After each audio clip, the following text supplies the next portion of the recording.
लोग देखिए ठीक है, मुझे नाम दिख जाएगा और जिसका नाम सही नहीं दिखेगा वो मुझे एक बार बता भी दीजिएगा। और बाकी दिख रहा है मुझे, प्रिया जी है, ज्योति जी है, अंजू जी है।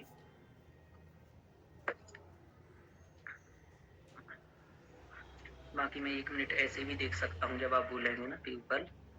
ठीक है, रोशनी जी हैं, तनु जी है, प्रिया जी है, डबल है, पूनम जी, मुकेश जी हैं और अंजू जी हैं। ठीक है, 1 मिनट। तो आप लोगों ने न्यू ईयर मना लिया? अच्छा, हम में से पढ़ा किसने है मुझसे इससे पहले अभी? इन्होंने पढ़ा ना, क्या नाम? मैं तो आप में से क्लास में इन्हीं को जानता था, क्या नाम? अभी थी ना? ना, नहीं, कोई पांडे। चलिए, देखिए हम लोग भाषा विज्ञान से स्टार्ट करने वाले हैं। तो भाषा विज्ञान से क्लास स्टार्ट कर रहे हैं। पहली बात तो मैं आपको बता दूं थोड़ी सी ये इन्फॉर्मेशन कि हम लोग यूजीसी नेट जेआरएफ के लिए यहाँ ये पढ़ रहे हैं। ये डेमो क्लासेस हैं। अभी तक हम लोग यूट्यूब पर पढ़ रहे थे, वहां पर और यहाँ पर में बस अंतर है कि वहाँ निःशुल्क पढ़ रहे थे। 3 यूनिट हम लोगों ने इसलिए वहां किया है कंप्लीट। तो वो 3 यूनिट आपको बता दूं तो पहली यूनिट यूजीसी नेट जेआरएफ की, तीसरी यूनिट और चौथी यूनिट, इन सभी के मिलाकर के 60 लेक्चर्स कंप्लीट किए हैं। जो कि जो बैच ज्वाइन करेंगे आप में से उनको ये तुरंत प्राप्त हो जाएंगे, इसके नोट्स भी हो जाएंगे। बाकी इसके बाद का क्या है कि अब हम लोग जो स्टार्ट करेंगे वो करेंगे 5वीं यूनिट। 5वीं यूनिट करने के पीछे भी मैं कारण बता देता हूँ ये क्यों आरंभ करेंगे। कारण ये है कि ये यूनिट अगले 7 क्लास में कंप्लीट हो जाएगी, आज की क्लास सहित, यानी कि इसके बाद 6 और होंगी। और इससे आपको लगभग हर बार 5 से 6 क्वेश्चन आपको देखने को मिलेंगे यूजीसी नेट जीआरएम। मैं प्रमाण सहित ये बता दूंगा और इसमें प्रमाण में 2024 के ही पेपरों का दूंगा, जो एक तो 18 जून को हुआ था और जो 30 अगस्त को हुआ था।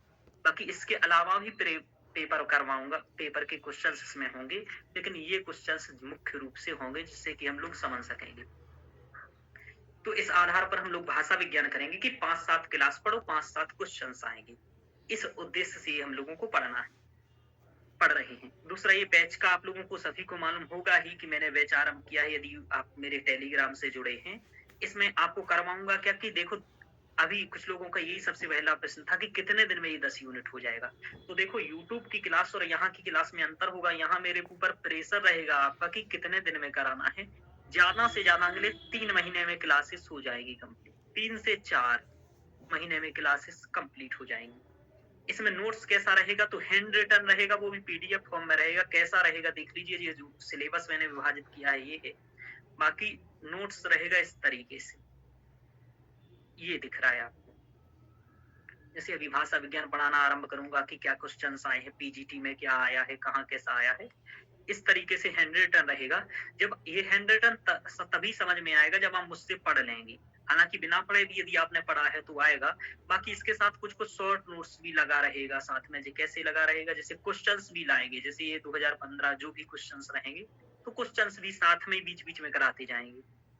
आकृति मूल वर्गीकरण आदि ये भी पढ़ेंगे। तो इसका इस तरीके से हैंड रिटन नोट्स आपको रहेगा। तो आप लोग जो देख रहे हैं यही है, इस तरीके से नोट्स रहता है। चलिए, तो ये आपको जानकारी मिल गया। और भी, क्योंकि मेरा यही है कि आज पहली क्लास में कुछ जानकारियां दे दूं फिर स्टार्ट करें। तो नोट्स आपको मालूम चल गया, कब तक होगा सिलेबस ये भी मालूम चल गया। लाइव क्लास होगा, इसी तरीके से आप लोग बात कर पाएंगे, जो भी पूछना है पूछ पाएंगे, अभी बात करते हुए पढ़ेंगे। और ये रिकॉर्डेड फॉर्म में भी आपको ऐप पर मिलेगा। और 1 वर्ष के लिए यदि आप ज्वाइन करेंगे तो आपके पास 1 वर्ष तक रहेगा, और 6 महीने के लिए ज्वाइन करेंगे तो 6 महीने तक रहेगा। इसके आगे वैलिडिटी बढ़वाने का आप उसके बाद भी पूछ सकते हैं, जब आपका 6 महीने या 1 साल आप कर लें। ठीक है, आगे देखते हैं। डाउट सेशन, मेरा पर्सनल गाइडेंस डाउट सेशन ऐसा रहेगा कि आप लोग कुछ भी यही क्वेश्चंस पूछ सकते हैं। और पर्सनल गाइडेंस का मतलब ये होता है कि आप जब चाहें तब मुझे कॉल कर लें। ठीक है, मेरा पर्सनल गाइडेंस यही रहता है।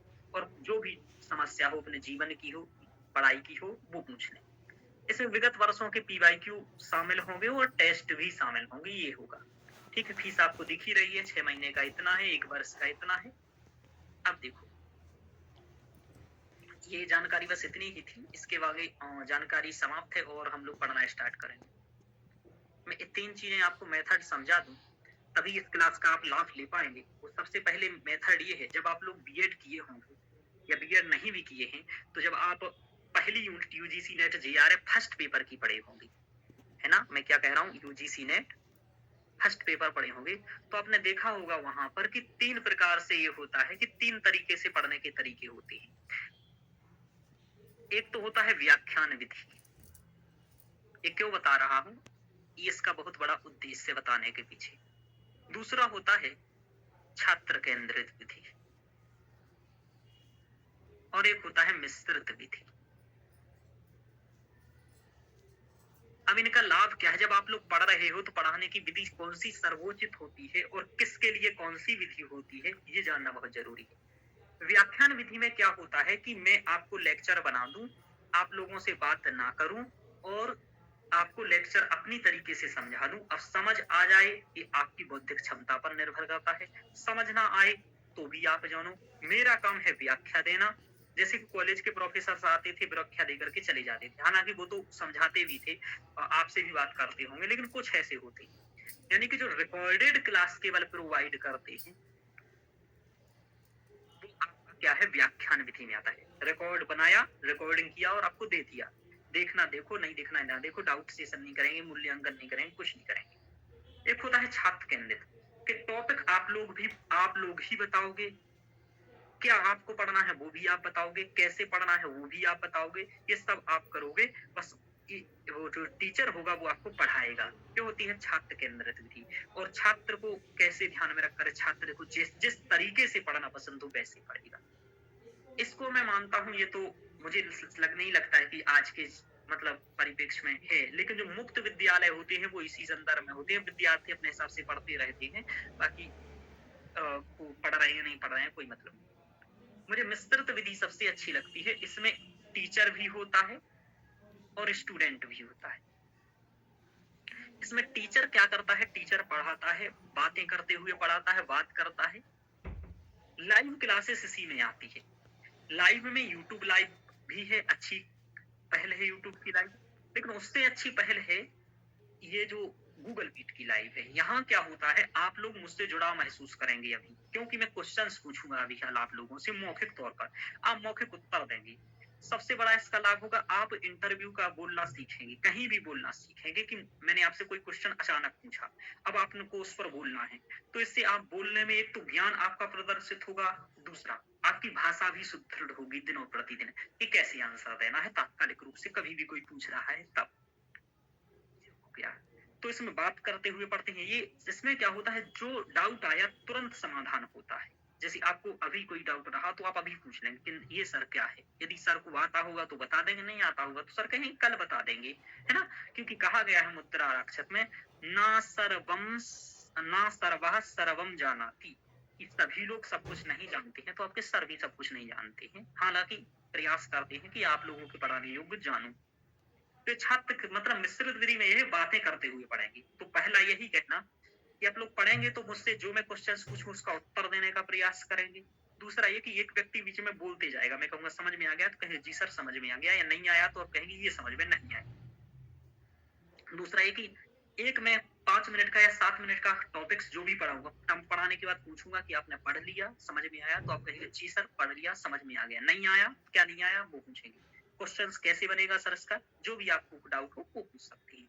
यही इस गूगल मीट का है लाभ, और इसमें मुझे ये लगता है कि सबसे अच्छा है। चेहरा ना दिखाने का एक और कारण होता है मेरा यहाँ, मैंने अधिकतर पाया है जब चेहरा दिखाते हैं तो टीचर के चेहरा साइट या उसके को देखने में फोकस रहता है, तो जो सुनने में थोड़ा कम फोकस रहता है। लेकिन जब आप केवल देखते हैं जो लिखा हुआ है वो, और एक केवल सुनते हैं, तो सुनी हुई बात ज्यादा स्मरण रहेगी, ये भी ध्यान रखिएगा। इसलिए मैं चेहरा कम ही दिखाता हूँ, हालांकि जब कहेंगे तो कोई प्रॉब्लम ही नहीं, वैसे भी आप सबने मुझे देखा है। चलिए, तो ये हो गया। कैसे पढ़ेंगे हम लोग, तो आशा यही है ये सब बताने का कि बात करते हुए पढ़ेंगे, वरना इसका क्लास का कोई मतलब नहीं होगा। दूसरा ये कि डाउट पूछते चलेंगे, वो भी है। मैं आपका यहाँ मौखिक तौर पर प्रश्न पूछूंगा। जैसे मैंने यदि दर्शन करवा दिया है कंप्लीट, तो मैं 1-2 घंटे की क्लास करके कोई भी क्वेश्चन किसी से पूछ सकता हूँ। मैं यहाँ क्विज भी करवाऊंगा, जैसे यहाँ कुछ गर्ल्स हैं, ठीक है, और कुछ बॉयज हैं, तो 2 वर्गों में विभाजित कर दूंगा कि भाई गर्ल्स एक साइड, बॉयज एक साइड। गर्ल्स क्वेश्चंस पूछेंगे, बॉयज आंसर देंगे। इस तरीके से भी यहाँ हम करेंगे, कोई भी क्वेश्चन पूछ सकते हैं दर्शन का। तो इस तरीके से क्विज आदि करके भी इसमें चलेंगे। इससे क्या होता है, इंटरेस्ट आता है और पढ़ाई में मन लगता है, और समय कैसे निकल जाता है ऑनलाइन का पता नहीं चलता है। चलिए ठीक है, तो आगे चला जाए। तनु जी,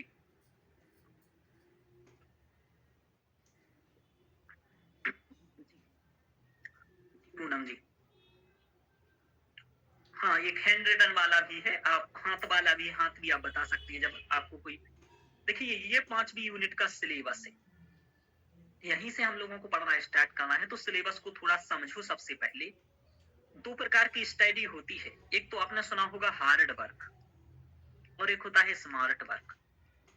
इस पर अभी थोड़ी सी बात बता देता हूँ, 1 मिनट की, बाकी बात हम करेंगे स्मार्ट वर्क। सिलेबस को समझेंगे, पीवाईक्यू को समझेंगे, और इसी आधार पर चलेंगे। पीवाईक्यू ये बताता है कि कितनी गहराई में क्वेश्चन आ रहा है, सिलेबस ये बताता है कहां से क्वेश्चन आ रहा है। कहां से आ रहा है वो अपन को टॉपिक्स पता चलते हैं, किससे, सिलेबस से। पीवाईक्यू से भी टॉपिक्स पता चलते हैं, साथ ही साथ किस गहराई से पूछा जाता है ये भी पता चलता है। जैसे दर्शन जब पढ़ेंगे तो दर्शन में यदि वेदांत से क्वेश्चन पूछ रहा है, तो एक तो वेदांत का ये भी क्वेश्चन हो सकता है कि 6 संप्रदायों के नाम बता दीजिए। एक दूसरा ये भी क्वेश्चन हो सकता है कि मतलब वेदांत सार के अंदर से कहीं से भी पूछ ले, ठीक है। तो इस तरीके की सम क्या है, दम क्या है, उपरीति क्या है, समाधान क्या है, प्रतीक्षा क्या है, समाधान क्या है, श्रद्धा क्या है। तो ये इतना गहरा, इससे भी गहरा पूछ सकता है। तो कैसे पूछ रहा है ये आपको सिलेबस से चलता है। तो सिलेबस और पीवाईक्यू आपका वो मैप की तरह काम करते हैं, मार्गदर्शक होते हैं, इसलिए सिलेबस बनाया जाता है। जब आपने बीएड किया होगा तो बीएड के चतुर्थ पेपर अभी मैं दिया था, तो उसमें ये है कि पाठ्यक्रम वो शायद पाठ्यक्रम निर्माण ऐसा कुछ है, तो पाठ्यक्रम विकास की पूछे, कंप्लीट किताब ही है भाई, पेपर ही है पाठ्यक्रम निर्माण। उसमें बताया क्यों पाठ्यक्रम बनाना है, क्या उद्देश्य होते हैं पाठ्यक्रम की, बहुत विस्तृत विवेचन करते हैं पाश्चात्य विद्वान। चलिए अब हम लोग पाठ्यक्रम देख लेते हैं। इसमें जो पाठ्यक्रम लगा है बहुत ही वैज्ञानिक तरीके से लगाया है यूजीसी ने। कैसे, क्यों लगाया है, अब मैं बताता हूँ। सबसे पहले उसने कहा है कि व्याकरण एवं भाषा विज्ञान। तो सबसे पहले यह है कि व्याकरण और भाषा विज्ञान एक यूनिट में क्यों रखा है, इसका प्रयोजन क्या है। क्योंकि आप यूजीसी के लिए पढ़ रहे हो, एक अच्छे स्तर पर पढ़ रहे हो, क्यों और क्या ही आपको मालूम होना चाहिए। देखो किसी भी भाषा को बनने में बोली, जैसे आज बुंदेलखंडी क्या है, बघेलखंडी क्या है, एक बोली है। लेकिन बुंदेलखंडी को यदि भाषा बनना है तो क्या करना पड़ेगा, इसको व्याकरण बद्ध होना पड़ेगा, दूसरा साहित्य में समाहित होना पड़ेगा। यदि साहित्यिक ग्रंथ रचे जाने लगे किसी भाषा के और व्याकरण बद्ध हो जाए और अधिकांश लोगों द्वारा स्वीकृत कर ली जाए, या राज के लोगों के द्वारा, वैसे ये 2 मूल होते हैं, साहित्यिक रूप से स्वीकृत कर लिया जाए, साहित्य लिखे जाने लगे और व्याकरणबद्ध हो जाए बहुत अच्छे से, तो फिर वो भाषा का रूप ग्रहण कर लेती है बोली। यही बोली और भाषा में मूलतः अंतर होता है। तो भाषा बनने के लिए व्याकरण की आवश्यकता है ही। व्याकरण क्या करती है भाषा को, जो आपको जिंदा रहने के लिए पानी करता है। आप पानी के बिना जिंदा रहोगे, नहीं रहोगे, क्या हो जाओगे, मर जाओगे। तो फिर भाषा कैसे करती है काम, व्याकरण। आज यदि संस्कृत पाणिनि के बाद सुरक्षित है तो वो पाणिनि का अष्टाध्यायी की देन है। नियमबद्धता रहती है कि शुद्धि उपास्या ही रहेगा, बदलेगा नहीं। क्यों, क्योंकि सूत्र उसके लिए बने हुए। हालांकि फिर भी भाषा बदलती है, सतत परिवर्तनशील है, भाषा की प्रकृति होती, लेकिन फिर भी व्याकरण क्या करती है, फिर भी उसको एकबद्ध करके रखती है, नियमबद्ध करके रखती है। तो नियम में बांध करके, जिससे कि भाषा बदले नहीं, भाषा में ज्यादा अंतर ना हो। इसलिए एकमात्र संस्कृत ऐसी भाषा है जो पाणिनि के समय में थी, वो आज भी है। हाँ, शब्दों में अर्थ विस्तार, अर्थ संकुच आदि हुआ है, ये सब क्या होता है वो भी पढ़ाऊंगा। तो ये समझ में आ गया कि भाषा और विज्ञान के साथ व्याकरण क्यों लगा है। क्योंकि भाषा विज्ञान तभी सुरक्षित रहेगा जब किसी चीज का व्याकरण सुरक्षित रहेगा। अब अभी एक क्वेश्चन आप लोग सब जानते होंगे, मैं कहूँ सबसे प्राचीन भाषा कौन सी है? सबको मालूम है, बताइए कौन सी है भाई? संस्कृत भाषा सर। जी बिल्कुल, संस्कृत है। अब आप एक और पूछेंगे कि वैज्ञानिक भाषा कौन सी है?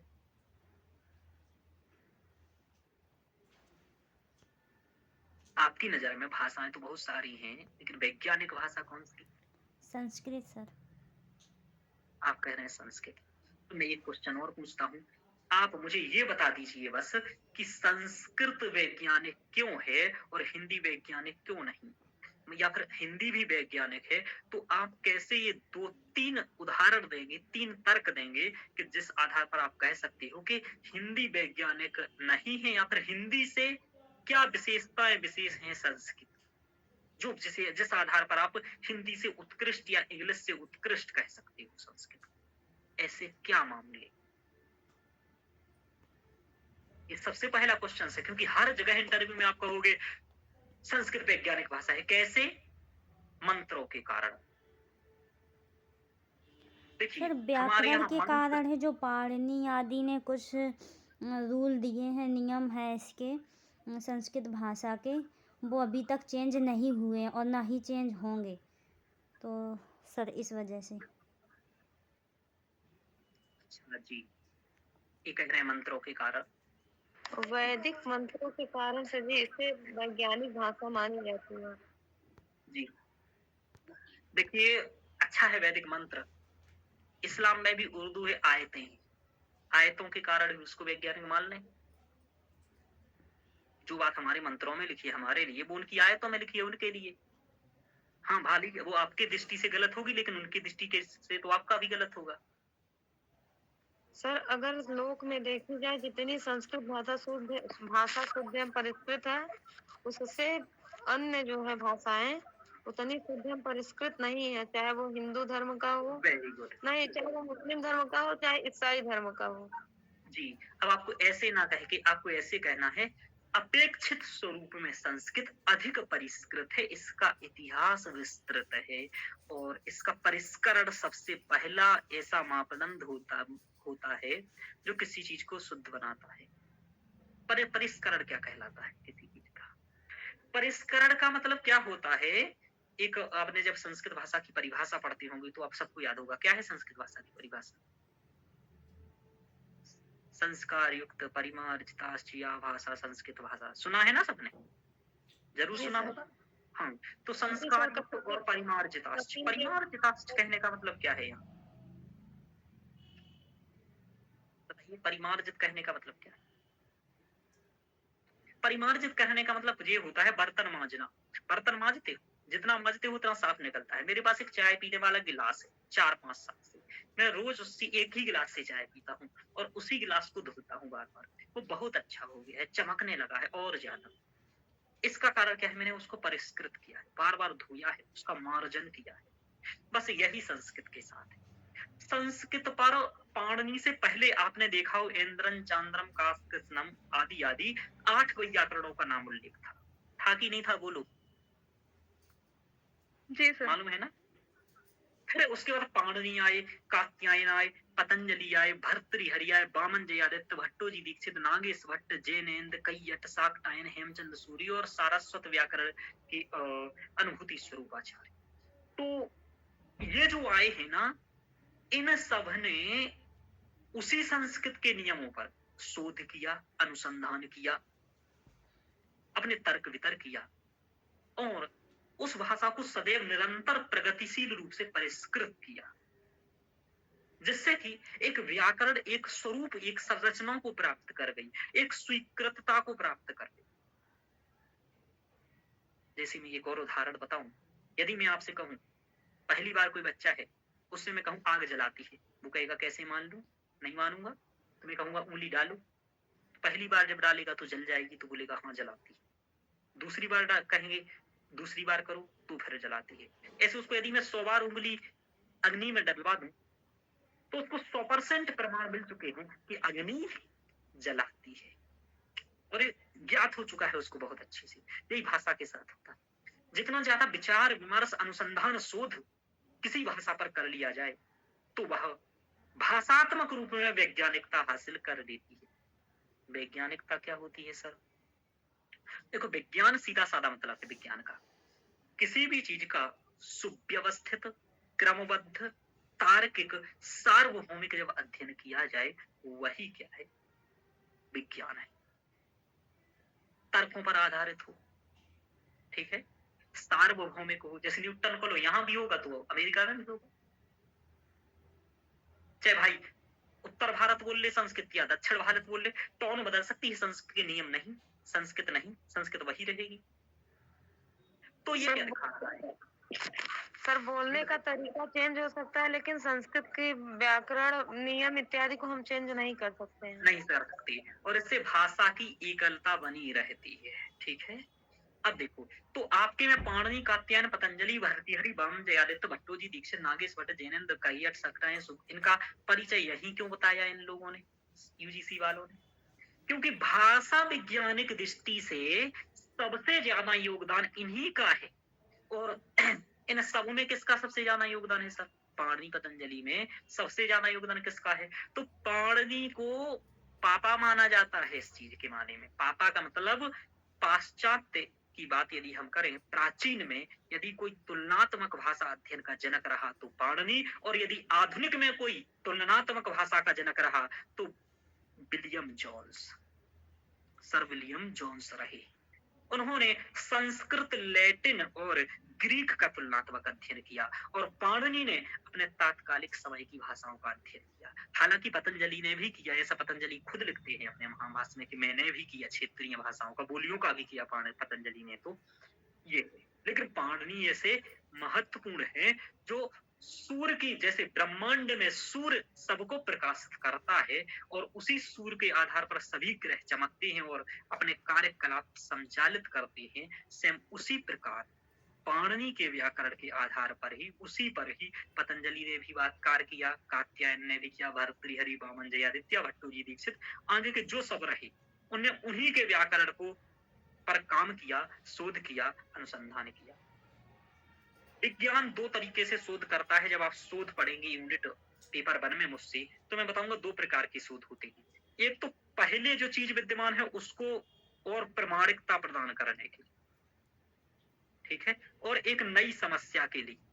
जैसे कोरोना एक नई समस्या थी तो इसके लिए शोध किया गया और एक वैक्सीन बनाई गई, ये नई समस्या है। सर केवी मदान की बुक में शोध के तो 2 चरण बताए हैं, गैर पारंपरिक शोध और पारंपरिक शोध। जी, वो भी है, वो भी है। लेकिन ये जो मैं मूलतः बता रहा हूँ, ये बता रहा हूँ मैं उद्देश्य को लेकर के, कि दो ही उद्देश्य होते हैं कि किसी ज्ञान पहले से विद्यमान है। जैसे मुझे शंका है कि ईश्वर नहीं है ना, मुझे शंका है कि ईश्वर नहीं है इस संसार में, तो मैं शोध करूंगा, अनुसंधान करूंगा, पता करूंगा। I don't know but I want to know, मतलब मैं नहीं जानता हूँ ईश्वर है, लेकिन मैं जानना चाहता हूँ ईश्वर है। तो इसका मतलब यही कि ये शोध कहलाएगा पहले वाला। लेकिन तो यही वाला इन्होंने किया कि एक होता है नई समस्या आ गई, उसके लिए करना है। तो पाणिनि, कात्यायन, पाणिनि के बाद जितने लोगों ने शोध किया इन सब ने भाषा विज्ञान पर, वो उन्होंने यही किया, क्या किया कि पाणिनि ने सही बनाया व्याकरण या नहीं बनाया। यदि नहीं बनाया तो कात्यायन ने सुधार कर दिया, प्रत्यय भाषायाम नित्यम यणः प्रतिषेधो वाच्यः, समझ रहे हो, वार्तिकों का निर्माण किया। हालांकि अभी ये बात पता नहीं आपको समझ में आएगी, वैसे भी आप लोग संस्कृत वाले हैं, थोड़ी बात तो जानते होंगे। उन्होंने वार्तिक लिखा, और वार्तिक वह चीज होती है जो पाणिनि के सूत्रों को सपोर्ट करती है। जहां कमी या कुछ रह गई थी पाणिनि से, वो पूर्ण रूप से करने के लिए कात्यायन ने वार्तिकों की रचना की। तो इनमें पाणिनि सबसे ज्यादा इंपॉर्टेंट है सर, इसलिए उनका ग्रंथ पाणिनि शिक्षा ही लगा दिया यहाँ। समझ में आया क्यों लगाया पाणिनि शिक्षा? भाई कात्यायन का काहे नहीं लगा दिया, पतंजलि का क्यों नहीं लगा दिया महाभाष्य? क्योंकि पाणिनि शिक्षा में उन्होंने ये बताया कि वर्ण कितने होते हैं, अधम पाठक के गुण कैसे होते हैं, उत्तम पाठक के गुण क्या होते हैं, दुनिया भर की बातें, ठीक है। तो पाणिनीय शिक्षा लगाया क्योंकि पाणिनि इंपोर्टेंट है। पाणिनीय शिक्षा ऋग्वेद पर आधार, मतलब ऋग्वेद की जो शिक्षा ग्रंथ है वह पाणिनीय शिक्षा, ध्यान रखिएगा। तो मुझे ये बता दीजिए अथर्ववेद की शिक्षा ग्रंथ कौन सा है? बोलो, अथर्ववेद का शिक्षा ग्रंथ कौन सा है? नाम बताइए। अथर्ववेद का शिक्षा ग्रंथ कौन सा है? बोलो। और सामवेद का कौन सा है? बता दीजिए। पढ़ लिए ना वैदिक साहित्य आप लोग? शायद पता नहीं आप लोग पढ़े या नहीं पढ़े, लेकिन जो पढ़ लिए तो बता दीजिए, वैसे भी पहले पढ़े होंगे। तो अथर्ववेद का क्या है बताइए? गौतमी शिक्षा। किसका है दिव्याश्री जी? हाँ दिव्या जी, आप तो पढ़ी हो मुझसे। अथर्ववेद का कौन सा है? अच्छा, मांडुक्य की शिक्षा किसका है? मांडुक्य है, अथर्ववेद की है सर। और नारदीय शिक्षा किसका है? ये दो महत्वपूर्ण है, इसका मांडुक्य शिक्षा, इसका नारदीय शिक्षा, सामवेद का। तो ये ध्यान रखिए। चलिए छोड़ो। और ऋग्वेद का मैंने पाणिनि शिक्षा बता दिया, तो चलो शिक्षा आपको मालूम चल गया। ये दो क्वेश्चन आप अपने दिमाग में एक्स्ट्रा में डाल लेना, अपलोड कर देना। चलिए, तो ये समझ में आया कि पाणिनि शिक्षा क्यों लगा, क्योंकि ये इंपॉर्टेंट है, पाणिनि का योगदान है। अब भाषा विज्ञान में क्या है? भाषा विज्ञान अब समझ लेते हैं हम लोग। तो सबसे पहले क्या पढ़ाओगे सर? भाषा विज्ञान। फिर क्या पढ़ाओगे? एक दिन में ये पढ़ाऊंगा, एक क्लास में ये पढ़ाऊंगा। पहली एक क्लास में ही ये सब कवियों के बारे में 2 ढाई घंटे की क्लास में आपका ये कंप्लीट हो जाएगा। ये पहला वाला। पाणिनि शिक्षा 2 क्लास में या 1 क्लास में हो जाएगी। बाकी इसके लिए जो ये होगा 5 क्लासेस होगा। ठीक है, तो आज हम भाषा विज्ञान से स्टार्ट करेंगे। इन दोनों को क्यों अभी नहीं करा रहे? क्योंकि पहले भाषा समझो, भाषा के विज्ञान समझो, उसका वर्गीकरण समझो, उसकी स्थिति समझो, फिर तो संस्कृत के बारे में पढ़ोगे, संस्कृत का विकास क्रम कैसे रहा है। ये एक तरीका है, इसलिए इस सिलेबस में 3 मिनट लगी है। अब इस सिलेबस को थोड़ा सा अच्छे से वर्गीकृत करते हैं और कैसे पढ़ेंगे वो देखते हैं। ये एक क्लास इसमें लगेगी, 2 क्लास इसमें लगेंगी और 5 क्लास इसमें लगेंगी। तीनों मिलाकर के 8 क्लासेस हो जाएंगी। 8 या 7 क्लास, 8 क्लास होगी तो 8 दूनी 16 घंटे या 15 घंटे में क्लास कंप्लीट हो जाएगी ये यूनिट। ये इसलिए बता दिया कि आपको पता होना चाहिए कि मेरी ये यूनिट कब तक हो जाएगी, इसलिए ऐसे में हर चीज के बारे में पहले ही बता दूंगा कि कैसे पढ़ाऊंगा। निम्न व्याकरणों का परिचय, वही सब पाणिनि का अध्ययन पतंजलि का परिचय आपको लगा हुआ है सामान्य। तो इसके शॉर्ट नोट्स तो आपको ये दिख ही रहे होंगे, जो मेरे लिए बनाए थे मैंने, तो वो भी आपको समझा दूंगा और इनका डिटेल्स भी पढ़ाऊंगा। जैसे कालक्रम के अनुसार मैंने याद किया था कि पाणिनि आय का वायुगुरु क्या है, सालातुर्य क्या है, यही आया था एक क्वेश्चन। इस बार सालंकी और सालातुर्य उसमें लिखा हुआ था। ठीक है, फिर इसके बाद कात्यायन आय, भर्तृहरि आय, जैनिंद आय, वामन आय।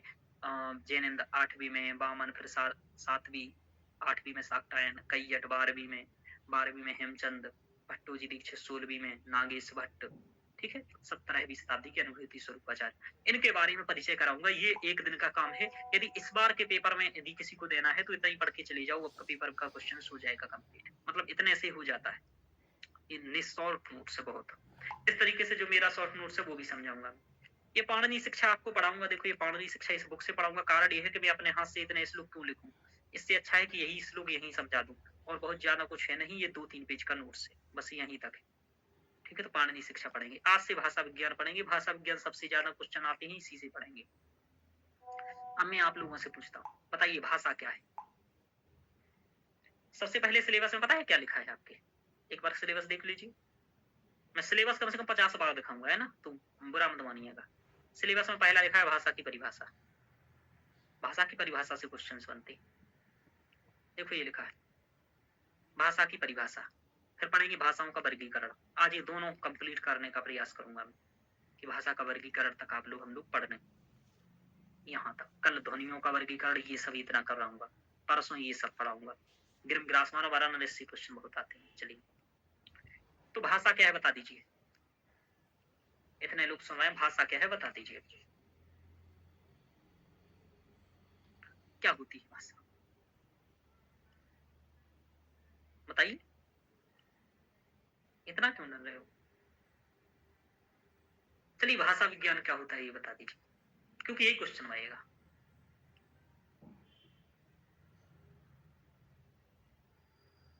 सॉरी, क्या लिख देता हूँ। भाषा विज्ञान बताइए क्या होता है। परिभाषा क्या दोगे? कोई कहेगा भाषा क्या है, मम्मी भाषा क्या है, पापा भाषा क्या है, बच्चा ये पूछेगा।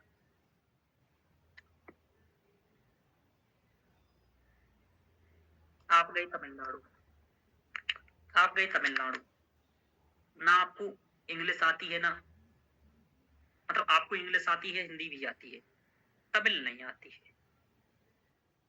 वहां का व्यक्ति तमिल बोलता है, गांव में आप गए हो, अब कैसे बात करोगे बताओ? उसको हिंदी इंग्लिश नहीं आती है, उसको सिर्फ तमिल आती है और आपको हिंदी इंग्लिश आती है, अब कैसे बात करोगे? बोलो सर इशारे करेंगे, इशारे करेंगे, समझ आएगा। अच्छा, खाने का इशारा कर लोगे, वॉशरूम आदि का भी इशारा कर लो, सोने का इशारा कर दोगे, सर दर्द हो रहा इसका इशारा कैसे करोगे और टैबलेट कैसे मांगोगे? मूड पटकोगे अपना, कहेगा पगला गया, ऐसा नहीं और कुछ समझ लियो और मारने लगे। यानी कि भाषा, आपको सबको पता है ये बात, एक साधन है जो एक व्यक्ति को भावनाओं को दूसरे व्यक्ति की भावनाओं को शेयर करने के लिए माध्यम के रूप में कार्य करती है। तो भाषा क्या है? एक साधन है, किस चीज का? विचारों को, भावनाओं को आदान प्रदान करने का। आपको भूख लगी तो आप कहोगे भूख लगी है, आप कहेंगे कुछ और है तो और की कहोगे, सर दर्द हो रहा है, ये भी तो अपनी भावनाओं को व्यक्त करने का माध्यम भाषा है। लेकिन ये तो मैंने कह दिया कि ये भाषा है, लेकिन मेरी परिभाषा थोड़ी ना यूजीसी पूछेगा, और मेरी पूछनी होती तो फिर वो ये विद्वान क्या कर रहे हैं, तो वो पूछेगा विद्वानों के अकॉर्डिंग भाषा की परिभाषा बताइए। समझ पा रहे हो तनु जी, ज्योति जी? मेरे अकॉर्डिंग नहीं पूछेगा। तो जी सबसे सर। पहला क्वेश्चन, दो क्वेश्चन यहाँ आते हैं कि भाषा विज्ञान क्या है, तो भाषा विज्ञान को समझाते हैं। अब भाषा तो चलो समझ में आती है कि भावनाओं को, विचारों को, इच्छाओं को व्यक्त करने का साधन है। ठीक है सर, ये बात हम समझ गए कि भाषा ये है। अब विज्ञान क्या होता है? तो विज्ञान में सुव्यवस्थित, क्रमबद्ध, तार्किक, सार्वभौमिक ज्ञान ही विज्ञान है। कि जब आप सुव्यवस्थित अध्ययन करेंगे चीज का, उसमें व्यवस्थित करें कि देखिए ये जो आपका आयोडरिल्लिक है, ठीक है, संस्कृत की वैज्ञानिकता समझा रहा हूं इसलिए संस्कृत के उदाहरण दूंगा। व्यवस्थित कैसे संस्कृत भाषा, इसको बताने के लिए, क्योंकि संस्कृत भाषा वैज्ञानिक है, इसको बताने के लिए कुछ उदाहरण होने चाहिए आपके पास। तो संस्कृत कैसे वैज्ञानिक है उसको समझ लीजिए बताना, क्योंकि वरना संस्कृत पढ़ करके संस्कृत की बेइज्जती करा के आ जाएंगे, बता ही नहीं पा रहे हैं। तो व्यवस्थित है, आप देखो ABCDEFGHI ये सब आया, किस लिए आया, किस क्रम से आया, ये क्वेश्चन पूछ सकते हो मुझसे। आप बता सकते हो कि सबसे पहले हमने स्वर वर्ण रखे, फिर हमने कौन से वर्ण रखे हैं आपको मालूम होगा, तुक्र, फिर पंचम, चतुर्थ, तृतीय, प्रथम, इस तरीके से ऋण आदि। तो ये क्यों रखा है ऐसा वैज्ञानिक क्रम से? ऐसा इसलिए रखा है क्योंकि सुव्यवस्थितता बनी रहे, क्रमबद्धता बनी रही। पहले संज्ञा प्रकरण ही क्यों पढ़ाया गया, या पाद व्यवस्था में जो सूत्र किए गए वो क्यों बनाए गए? क्रमबद्ध इसलिए कहा जाता है। तार्किक, तर्क होता है किसी भी चीज को करने का। हलंत्यम, ये तर्क है भाई, भाषा का भाषा जैसा ही तर्क रहेगा। ऐसा तर्क नहीं रहेगा कि अब वीडियो दिखा दूंगे कि ये तर्क है, देखो इस भाषा ने गलत किया, वीडियो थोड़ी ना दिखाऊंगी, भाषा संबद्ध नियम का ही तर्क दोगे आप। जी सर। सार्वभौमिक है, कौन नहीं, हलंत्यम है तो हलंत्यम नियम को सभी आपके टीचर भी स्वीकार करेंगे, मैं भी स्वीकार करूंगा, आप भी स्वीकार करेंगे, इंटरव्यू वाला भी करेगा। ये नहीं कहेगा हलंत्यम ही गलत है ना? प्रतिज्ञा अनुनासिक्या पाणिनि जी की बात माननी पड़ेगी, नहीं मानोगे तो कैसे चलेगा? सार्वभौमिकता है, और इसी कारण संस्कृत भाषा वैज्ञानिक है, क्योंकि वो सुव्यवस्थित है।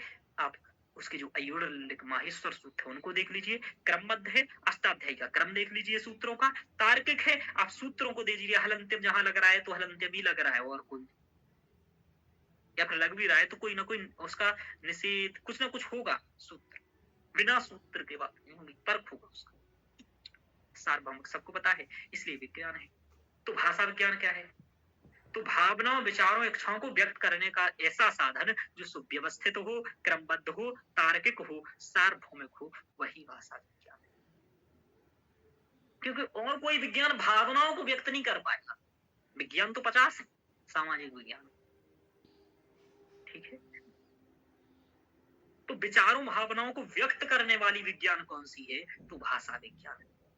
अच्छा तो सर भाषा विज्ञान में ठीक है, ये तो बात मालूम चल गया कि व्यवस्थित अध्ययन, तो हमें क्या लेना देना है इससे? कि हम क्यों क्या करना है, हमें क्या करना है भाषा विज्ञान? जब संस्कृत पहले से ही अच्छी है तो बनी रहे। भाई किसी को कैसे बताओगे कि वैज्ञानिक है?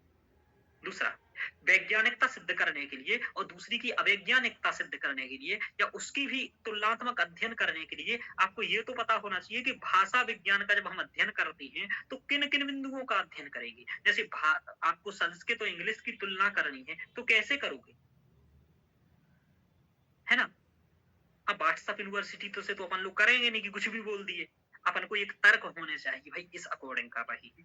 तो इसमें जो भाषा की जब हम अध्ययन करते हैं तो उसमें वही उसके अवयवों का अध्ययन करते हैं। अवयव क्या होते हैं? किसी भी भाषा में स्वर होंगे, जैसे इंग्लिश में भी है, हिंदी में भी है, संस्कृत में भी है। अब कैसे स्वरों की, यदि किसी के कम स्वर हैं, किसी में ज्यादा स्वर हैं, तो क्यों कम है और क्यों ज्यादा है? जैसे इंग्लिश में 5 ही स्वर है, वोवल्स, तो और संस्कृत में 5 से ज्यादा है, तो क्यों इनके अंदर क्यों है, क्या कैसे अंतर है? व्यंजन है, ध्वनि विज्ञान होता है। ध्वनि विज्ञान आप लोग यदि सामान्यतः मैं बताऊं, देखिए जब हम जो हमारा प्रयत्न है ना, हमारे आप ध्वनि विज्ञान को ऐसे समझो, एक उदाहरण से समझाता हूँ। बांसुरी बजाए हो, सुने हैं बांसुरी बजाते हैं, ठीक है। जब बांसुरी बजाते हैं तो हम उसमें एक हवा अपने मुंह से उसको देते हैं, फूंकते हैं कहने का मतलब, ठीक है। फिर क्या करते हैं, उसमें जो छिद्र रहते हैं उनके माध्यम से कहीं रोकते हैं उसको, कहीं बल प्रदान करते हैं, कहीं उसको फिर विरोध बाधा डालते हैं और इस तरीके से एक ध्वनि निकालते हैं। किससे? बांसुरी से, और अच्छी संगीतात्मक निकलती है। सेम मानव में भी है। मानव के आंतरिक भाग जठराग्नि या जहां से भी निकलती हो, मैं तो इतना वैज्ञानिक हूं नहीं कह दूं कहां से निकलती है, स्पष्ट एकदम संकेत बिंदु, हाँ, लेकिन शारीरिक अंदर से ही एक श्वास जब आती है फिर वह विविध स्थानों पर टकराती है। यदि वो अंदर वाले स्थानों पर टकराती है तो आभ्यंतर प्रयत्न कहते हैं, और बाह्य स्थानों पर टकराती है तो बाह्य प्रयत्न कहते हैं। कहां टकरा रही है और टकराने का क्या परिणाम हो रहा है, कैसा शब्द निकल रहा है, यहीं से शब्द की उत्पत्ति या ध्वनि की उत्पत्ति का विज्ञान होता है। ध्वनियां उत्पन्न होती हैं, फिर पद, हम शब्दों भी बनाते हैं, धीरे धीरे शब्दों की उत्पत्ति होती है, तो उसे ध्वनि विज्ञान कहते हैं। फिर पद विज्ञान का अध्ययन करते हैं, वाक्य विज्ञान का अध्ययन करते हैं। इसके अलावा नियमों का अध्ययन करते हैं, कैसे नियम होते हैं भाषा विज्ञान के। वर्गीकरण की, चलो विश्व में कितनी भाषा, 3000, कैसे हम एक दूसरे भाषाओं की समानता में लाएंगे या उन्हें किस आधार पर बांटेंगे, तो वर्गीकरण को अध्ययन करना। यानी कि भाषा विज्ञान का अध्ययन इसलिए कि भाषा की प्रामाणिकता को समझ सको, भाषा एक सदैव बनी रहे इसलिए समझ सको, भाषागत रूप से आप उत्तरोत्तर समृद्धि कर सको, इसलिए भाषा विज्ञान यूजीसी इसलिए लगाई है। दूसरा, एक जब हम अध्ययन कराते हैं तो उसमें संप्रेषण सबसे महत्वपूर्ण होता है, इसलिए संप्रेषण यूनिट आपके पेपर में लगाई हुई है। संचार का माध्यम भाषा है, इसलिए आपके में संप्रेषण लगाया हुआ है, जिससे कि आप अच्छे से बात कर सको, व्यक्त कर सको। कैसे करोगे व्यक्त? साधन क्या है? भाषा। भाषा कैसे अच्छी करोगे? भाषा में समृद्धि कैसे करोगे? जब उसके विज्ञान को समझोगे, ठीक है। दूसरा, विद्यार्थियों को भी समझा पाओगे कि जीवन में भाषा कितनी महत्वपूर्ण है। वो जो इंग्लिश नहीं जानते हैं उन्हें जीवन में ये बात समझ में आ गई होगी, है ना कि कितनी महत्वपूर्ण है भाषा। कोई भी, भारत में इंग्लिश की थोड़ा महत्व ज्यादा है, ठीक है। तो ये भाषा विज्ञान क्यों पढ़ना है ये भी मालूम चला। अब देखिए ये तो सामान्य बात हो गया, क्योंकि आपका मेंस नहीं है यूपीएससी जैसा, वरना और भी डीप जाता मैं समझाने को। लेकिन अब जो आपके पेपर में है, मैं उस पेपर में क्वेश्चंस आते हैं उस अकॉर्डिंग आपको इसका विकास पढ़ाऊंगा। अब सबसे बड़ी बात ये होती है कि संस्कृत भाषा यदि है तो संस्कृत भाषा का विचार कब आया? क्या वैदिक काल में विचार होने लगा था, या पाणिनि ने क्या कहा, या पतंजलि ने क्या कहा भाषा के बारे में अपने महाभाष्य में, या भर्तृहरि ने क्या कहा, ये क्वेश्चन पूछा जाता है। दूसरा ये कि भाषा की उत्पत्ति कैसे हुई, ये बहुत बड़ा क्वेश्चन है, ठीक है? तो भाषा की उत्पत्ति कैसे हुई है, इस पर विचार कई लोगों ने किया है। भारतीयों ने, पाश्चात्य ने। भारतीयों ने तो सीधा कह दिया है ना? है ना? देवीम अजयंत, देवीम वाकम अजयंत देवाः, कि देवीय सिद्धांत मानते हैं हम लोग कि जो भाषा उत्पन्न हुई वो देवताओं से हुई, तो इसे दैवीय सिद्धांत कहा जाता है। प्राचीन सिद्धांत है ये। यही स्वीकृत, मतलब कहते हैं हम लोग कि दैवीय सिद्धांत है कि हमारी भाषा की उत्पत्ति कहाँ से हुई है, यहाँ से। अब देखो, ऐसे और भी कई सारे सिद्धांत हैं। कोई एक एक का कहना ये है कि भाई भाषा की जो उत्पत्ति हुई है वो ऐसे हुई है, जब हम कहते हैं आह ऊह, मतलब कुछ भी ऐसी बातें करते हैं कि जो ऊ आ करने से, क्योंकि शुरुआत में ऐसे ही किया होगा मनुष्य, जैसा बच्चा होता है तो क्या करता है, ऐसे रोता है ना, वैसे ही हुई है। उस सिद्धांत का भी नाम बहुत गजब है और पेपर में भी पूछा जाता है, तो ये भी सिद्धांत पढ़ाऊंगा, देख लीजिए। यो हे हो सिद्धांत, इसे हम श्रम ध्वनि कहते हैं। इसमें शुरुआत जब बच्चा करता है तो उसे बोलने के लिए ध्वनि के लिए श्रम करना पड़ता है। यो हे हो सिद्धांत कहा जाता है कि यो वो रहा है वो रहा। इसमें क्या होता है, इसे कोलाहल सिद्धांत भी कहा जाता है। उह आह आदि या भुनभुनाने या गाने आदि से या शारीरिक श्रम करने से ही इसकी उत्पत्ति हुई है, ठीक है? वो एक आप गाना सुने थे, उह आह की आवाज आती है ना, गाना आया तो पहले कभी, तो वो सब, तो ये सिद्धांत कभी नहीं भूलोगे। अब सबसे बड़ी बात, इसका जो प्रवर्तक है उसका नाम पूछा जाता है, तो इसके प्रवर्तक का नाम ये है नुआरे, कि यो हे हो सिद्धांत की रचना किसने की, नुहारे। तो ये कब पूछा गया, यूपीजीडीसी में 2008 में भी पूछा गया, 2013 में भी पूछा गया, जनवरी 2 बार पूछा गया यूपीजीडीसी में, ठीक है? कि यो हे हो सिद्धांत की रचना कैसे है। तो मैं तो बता रहा था कि कैसे हुआ है। प्राचीन, जो मैं कह रहा हूँ दिव्योत्पत्ति, इसे डिवाइन थ्योरी भी कहते हैं, यही हम लोग मानते हैं प्राचीन धर्म ग्रंथ, ठीक है? कि ऐसे संस्कृत की उत्पत्ति हुई है। अब संस्कृत की भाषा की उत्पत्ति कैसे हुई है, 4-5 सिद्धांत और जान लो आप लोग, क्योंकि पेपर में पूछे जाएंगे, कई बार पूछे गए हैं, ठीक है? पेपर कराऊंगा अभी तो आपको और मालूम चल जाएगा। सबसे पहले यही सिद्धांत है कि देवी सिद्धांत कहते हैं इसे, या देवीय सिद्धांत कहो, या तो देवी से हुई है या देवताओं से हुई है, तो इसे देवीय सिद्धांत कहते हैं। यानी कि देवीम वाचम अजयंत देवा।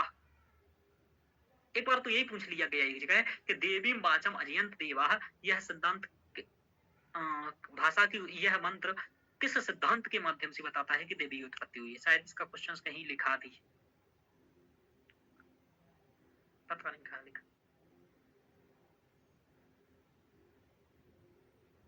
ये लिखा है, देखो, ये आया यूपीटी पीजीटी में आया था, 2021 में आया था संस्कृत का ही पेपर में।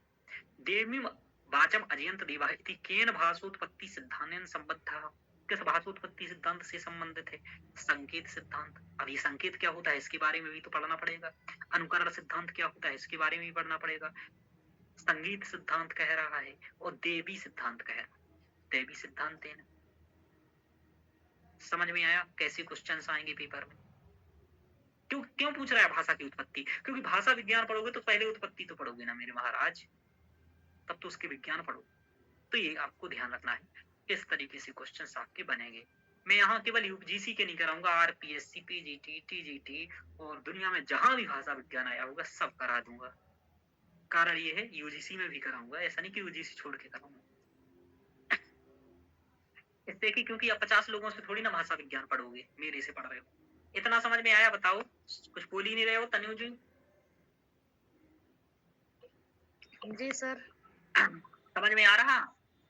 जी हाँ, अब ये सिद्धांत आपको नहीं मिलेंगे संस्कृत कृति स्पर्धा प्रकाश में।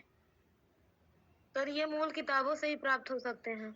जी, इसके लिए विस्तृत पढ़ाई करनी पड़ती है, और मैं जब पढ़ाता हूँ तो मैं खोजबीन करके बहुत पढ़ाता हूँ। मतलब मेरा ये है कि सर आप अपनी भी बुक अब जल्दी से जल्दी प्रकाशित करवाइए। क्या बुक? अपनी बुक जो आपकी नोट्स है, अब इसे बुक में परिवर्तित करिए, प्रकाशित कराइए जल्दी। हम देखता हूँ क्या ये, अब बुक तो अभी नहीं करा पाऊंगा, इतना गरीब मास्टर है भाई, कहाँ से कराए? नहीं गुरुजी, नहीं, बच्चों की कृपा रहेगी तो आप, महादेव की कृपा रहेगी तो बढ़ेंगे आगे बहुत जल्दी। इतना अच्छा कंटेंट आपका रहता है कि हाँ ठीक लगता है कि हाँ किसी से पढ़ा जा रहा है। नहीं नहीं ऐसा, हाँ ये बिल्कुल रहेगा, मेरे में क्वालिटी रहेगी। और मैं आपको बताऊं, जैसे ये एकदम ये इससे क्वेश्चन डायरेक्ट आया है, ये लिखा है, इससे क्वेश्चन आएगा। भोलानाथ तिवारी की परिभाषा 50 एग्जामों में पूछी गई है। हेनरी स्वीट की परिभाषा 20 एग्जामों में पूछी गई है। वाक्यपति यम का ये, तो जहां से जो भाषा में की परिभाषा कहा है, जैसे दंडी ने क्या कहा भाषा के बारे में, पतंजलि ने क्या कहा भाषा के बारे में, और संस्कृत की ही परिभाषाएं ये सब पूछी जाती हैं। अब जैसे मैं आपको और तो छोड़ो यही बताऊं, अभी चलो पढ़ाऊंगा, आप क्या ही बीच बीच में क्वेश्चन बताओ। मैं क्वेश्चंस भी यहाँ इसलिए ला रहा हूँ कि आप लोगों को ये भी विश्वास हो कि जो आप कंटेंट पढ़ रहे हो वो दमदार पढ़ रहे हो। ऐसा नहीं है कि आप लोगों को कुछ भी पढ़ा रहा हूँ, मैं नहीं पढ़ाऊंगा कुछ भी कभी भी, मैं पढ़ाता ही नहीं हूँ। क्योंकि क्वालिटी से कॉम्प्रोमाइज करना मतलब मेरी इज्जत से कॉम्प्रोमाइज करना। संस्कृत गंगा जैसा हाल मैं नहीं करूंगा अपना। चलिए, देवी सिद्धांत या देवी सिद्धांत, प्रतिभा सिद्धांत भी है भाई, ये भर्तृहरि का है। ये कहते हैं भाषा भाई ऐसे नहीं आएगी, उसके लिए मेहनत करनी पड़ेगी, प्रतिभा होगी और मेहनत प्रयास से आएगी, यानी कि प्रयास करने से आएगी भाषा। भर्तृहरि ऐसा कहते हैं। तो प्रतिभा सिद्धांत एक बार पूछा गया है कहीं, किसका है? भर्तृहरि। अब भाई सबसे ज्यादा जो 2 क्वेश्चन पूछे गए वो अगले 2 क्वेश्चन है कि संपर्क सिद्धांत को भी कई लोग बहुत महत्वपूर्ण मानते हैं, इसका नाम 50 बार पूछा गया है। ये वैज्ञानिक बहुत इंपॉर्टेंट है, ये मनोवैज्ञानिक भी है, यानी कि बालकों पर विचार भी करते थे, है ना, कि एजुकेशन आदि में या कैसे भी में कैसे बालक व्यवहार करते हैं और कैसे हमें उनका अध्ययन करना है। तो बालकों के व्यवहार का जब अध्ययन करो आप, या किसी के भी व्यवहार का अध्ययन करो, तो वो मनोविज्ञान होता है। तो डॉक्टर जो रेबीज, इनका नाम जो है, यो हनी सिंह नहीं है, जो रेबीज है इनका नाम। तो रेबीज का नाम याद रखिएगा।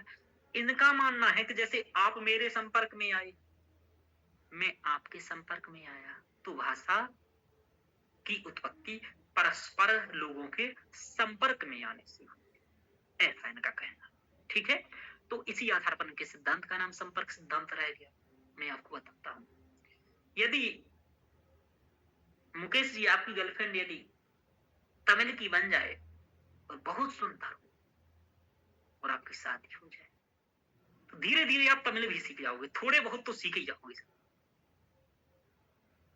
सीखोगे कि नहीं सीखोगे बताइए? सीख जाओगे। ऐसा इसलिए होता है कि संपर्क में बिल्कुल सीख जाएंगे हम।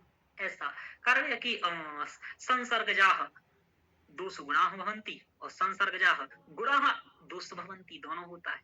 तो संसर्ग का सिद्धांत आप लोग तो जानते हो कि संसर्ग बहुत इंपॉर्टेंट होता है। तो संपर्क सिद्धांत किसका है? डॉक्टर जो रेबीज का है।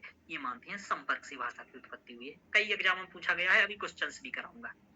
तो लोगों के परस्पर संपर्क से आई है। समन्वय सिद्धांत का कहना ये है, ये कहता है भाई इन्होंने कुछ नहीं किया, इन्होंने क्या किया कि कई सारे भाषा उत्पत्ति के जो सिद्धांत थे, जैसे संपर्क सिद्धांत, प्रतिभा सिद्धांत, या फिर उससे पहले जो हम लोगों ने पढ़ा अभी देवीय सिद्धांत, इन्होंने कई सारे सिद्धांतों का समन्वय कर दिया और कहा मुझे ये सब ठीक लग रहा है इस तरीके से। तो उन्होंने सभी सिद्धांतों की समन्वय को पुष्ट किया है, इसलिए इनके सिद्धांत का नाम समन्वय सिद्धांत है। ये भी कई जगह पूछा गया है कि समन्वय सिद्धांत किसका है? हेनरी स्वीट का। जहां मोस्ट इंपोर्टेंट कभी मैं लिखूं तो सर एक सिद्धांत और है, रणन का सिद्धांत। किसमें? रणन का सिद्धांत ये लिखा हुआ है प्लेटो, हेक्स और मैक्स मूलर ने दिया, जिसे डिग डैंग थ्योरी कहते हैं, डिग डोंग थ्योरी कहते हैं। ठीक है, आपको यहाँ सभी मिल जाएगा, मतलब लगभग मैंने ये इसलिए क्योंकि सिद्धांत तो बस नाम ही याद रखना है, इससे ज्यादा पढ़ने की जरूरत नहीं है, थोड़ा बहुत जान लो। इंगित सिद्धांत है, तो इनका आपका समझ में आया। समन्वय सिद्धांत हेनरी स्वीट का है। ये 2 इंपोर्टेंट बहुत ज्यादा सिद्धांत है कि एक तो दैवीय सिद्धांत पूछा गया है पेपर में, इसलिए इंपोर्टेंट है। ये संपर्क सिद्धांत पूछा गया है, समन्वय सिद्धांत कई बार पूछा गया है, इसलिए असिस्टेंट प्रोफेसर के जो कई जगह एग्जाम होते हैं ना, वहां ये बातें पूछी गई है, इसलिए मैं कह रहा हूँ। क्योंकि नेट के बाद क्या दोगे? Assistant, PGT, TGT. ठीक है, समझ में आ गया जी? जो ये देवन सिद्धांत है, ये किस आचार्य का है, ये पूछ रही थी मैं। किस आधार पर है? नहीं, किसका है ये? अरे ये सामान्य बात है, देवीय सिद्धांत किसी का नहीं है, ये तो नॉर्मल सी बात है। जैसे हम लोग क्या मानते हैं कि इस संसार की उत्पत्ति किसने की? बताओ। देवताओं ने। देव ब्रह्मा। ये सनातन, आप इसे चाहे सनातन संस्कृति कह दो या भारतीय संस्कृति कह दो या हिंदू धर्म कह दो, इन्हीं का मानना होता है कि देवताओं ने किया है ये। समझ रहे हो? जी जी, जी, जैसे यदि आपको वैसे चाहिए तो जेमिनी का उदाहरण ले लो, आप जेमिनी कहते हैं क्या पौरुषेयम वाक्यम वेदः। अपौरुषेयम का मतलब पुरुष ने नहीं लिखे तो कृष्ण ने लिखे, किसी ने तो कुछ कहा होगा तो हम लोग मान लेते हैं किसी देवताओं ने कही, फिर ऋषियों ने, ऐसा समझ पा रहे हो? तो ये जी सर। जनरल अवधारणा है दैवीय सिद्धांत मानना। प्राचीन लोग सब लोग यही मानते हैं। बोलो बाइबल का में जो ये लिखा है किसने कहा, तो वो अपने देवता की गाएंगे, हम लोग अपने की गाएंगे। ये सब परंपरा है, ठीक है। ये और मतलब ये तर्क पर आधारित नहीं है और तर्क पर भी आधारित है तो उतने वैज्ञानिक तर्कों पर आधारित चीजें नहीं, ठीक है। चलिए, जैसे संपर्क सिद्धांत है, अब ये संपर्क वाला नॉर्मल, अब आपने क्या, हाँ ऐसा है, लेकिन देवताओं ने भाषा बनाया, ये कहना बहुत थोड़ा सा प्रमाण कम पड़ेंगे। ये बहुत पूछा कि डॉक्टर राये का नाम बहुत पूछता है कि इंगित सिद्धांत किसका है। ये इंगित सिद्धांत इनका राये का है, बाकी तो मौखिक इंगित सिद्धांत प्रो रिचर्ड का है, ज्यादा इंपोर्टेंट नहीं। इंगित सिद्धांत इंपोर्टेंट है राये का। हर्बर्ट स्पेंसर, ये तो वैसे समाजवादी है, सामाजिक विज्ञान पर ज्यादा विचार करते हैं, थोड़ा बालकों के सामाजिक पक्ष पर भी इन्होंने विचार किया है, जो जब हम बाल विकास पढ़ते हैं वहां भी। ये अवयववादी है।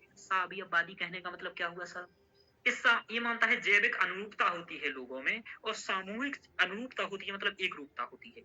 इसलिए इसको एक रूपता होने का मतलब हुआ सामूहिक चेतना एक जैसी होती है, यानी कि सबके अवयव एक होते हैं। तो ये सावयववादी, सामूहिक चेतनावादी और जैविक अनुरूपतावादी है। कई बार पूछा गया है कई एग्जाम में।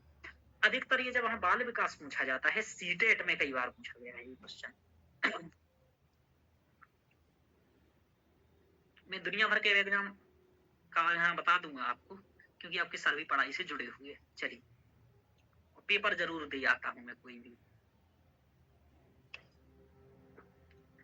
मोस्ट इम्पोर्टेंट अनुकरण सिद्धांत ये बहुत इंपॉर्टेंट है, ये तीनों सिद्धांत, क्योंकि ये आपके सिलेबस में साहित्य में लगे हुए हैं। लेकिन ये सिद्धांत यहीं पर मैंने कुछ नाम आप बस याद रख लीजिए, बाकी साहित्य में मैं आपके बारे में बढ़ाऊंगा।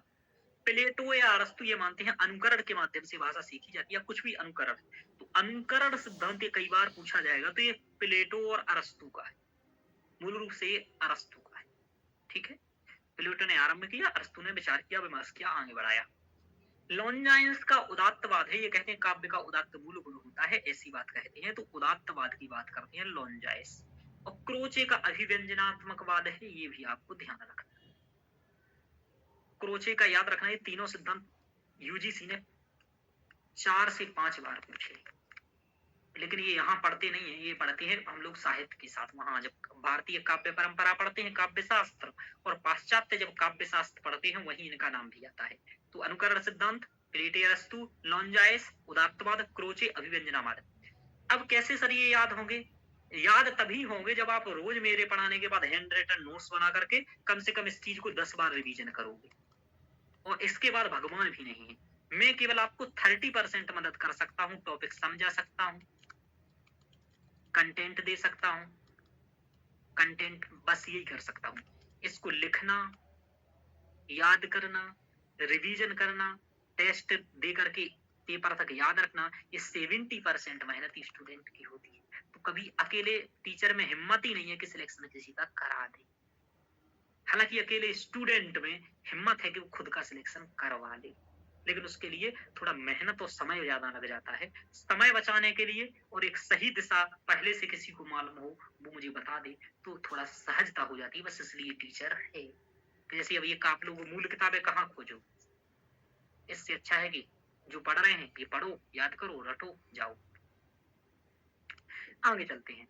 हालांकि ये आपको शायद बोरिंग लग रहा होगा, लेकिन पेपर में क्वेश्चन आते हैं तो मैं क्या ही करूं। यो हे हो सिद्धांत आपको पता है, ये न्योरे का है। इस न्योरे का नाम याद रखना। हमारे यहाँ न्योरा एक जीव होता है, वो काटता बहुत खतरनाक।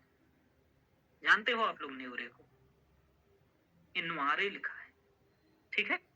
नेवला, जानते हो ना न्योरे को क्या होता है? नेवला नेवला कहते हैं। हाँ हाँ हाँ, सॉरी, नेवला, मेरी बुंदेलखंडी बोल दिया मैं, सॉरी। नेवला बोलते हैं, हाँ, तो वो ये नेवला नहीं है, न्योरे इसका नेउर भी इंग्लिश कहते नाम है। हाँ, हैं। इसको नेवला, नेवला गांव में नेउर नेउर कहते हैं लोग। उन्हें हम उसको अलग ही कहते थे। चलिए, दिव्योत्पत्ति यही वही है, देवताओं ने उत्पत्ति की है। संकेत सिद्धांत ये रूसों का है, ये कहते हैं संकेत सी भाषा। ये रण भी इंपोर्टेंट है, ये प्लेटो हेक्सोमैक्समूलर, मूलतः मैक्समूलर को ध्यान रखना आप, हेक्सोमैक्समूलर का नाम रणन सिद्धांत के लिए, ठीक है।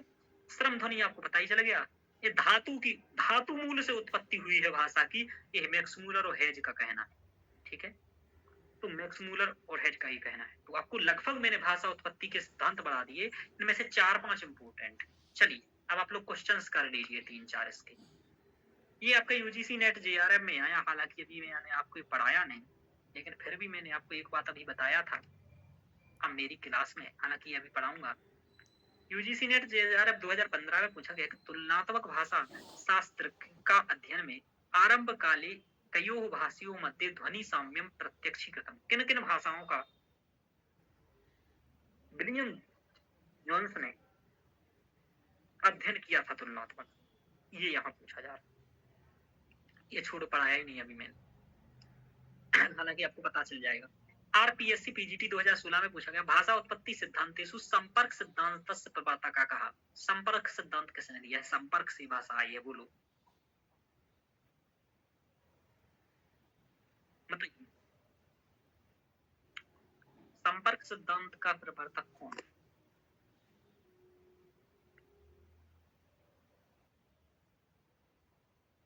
बताइए ज्योति जी।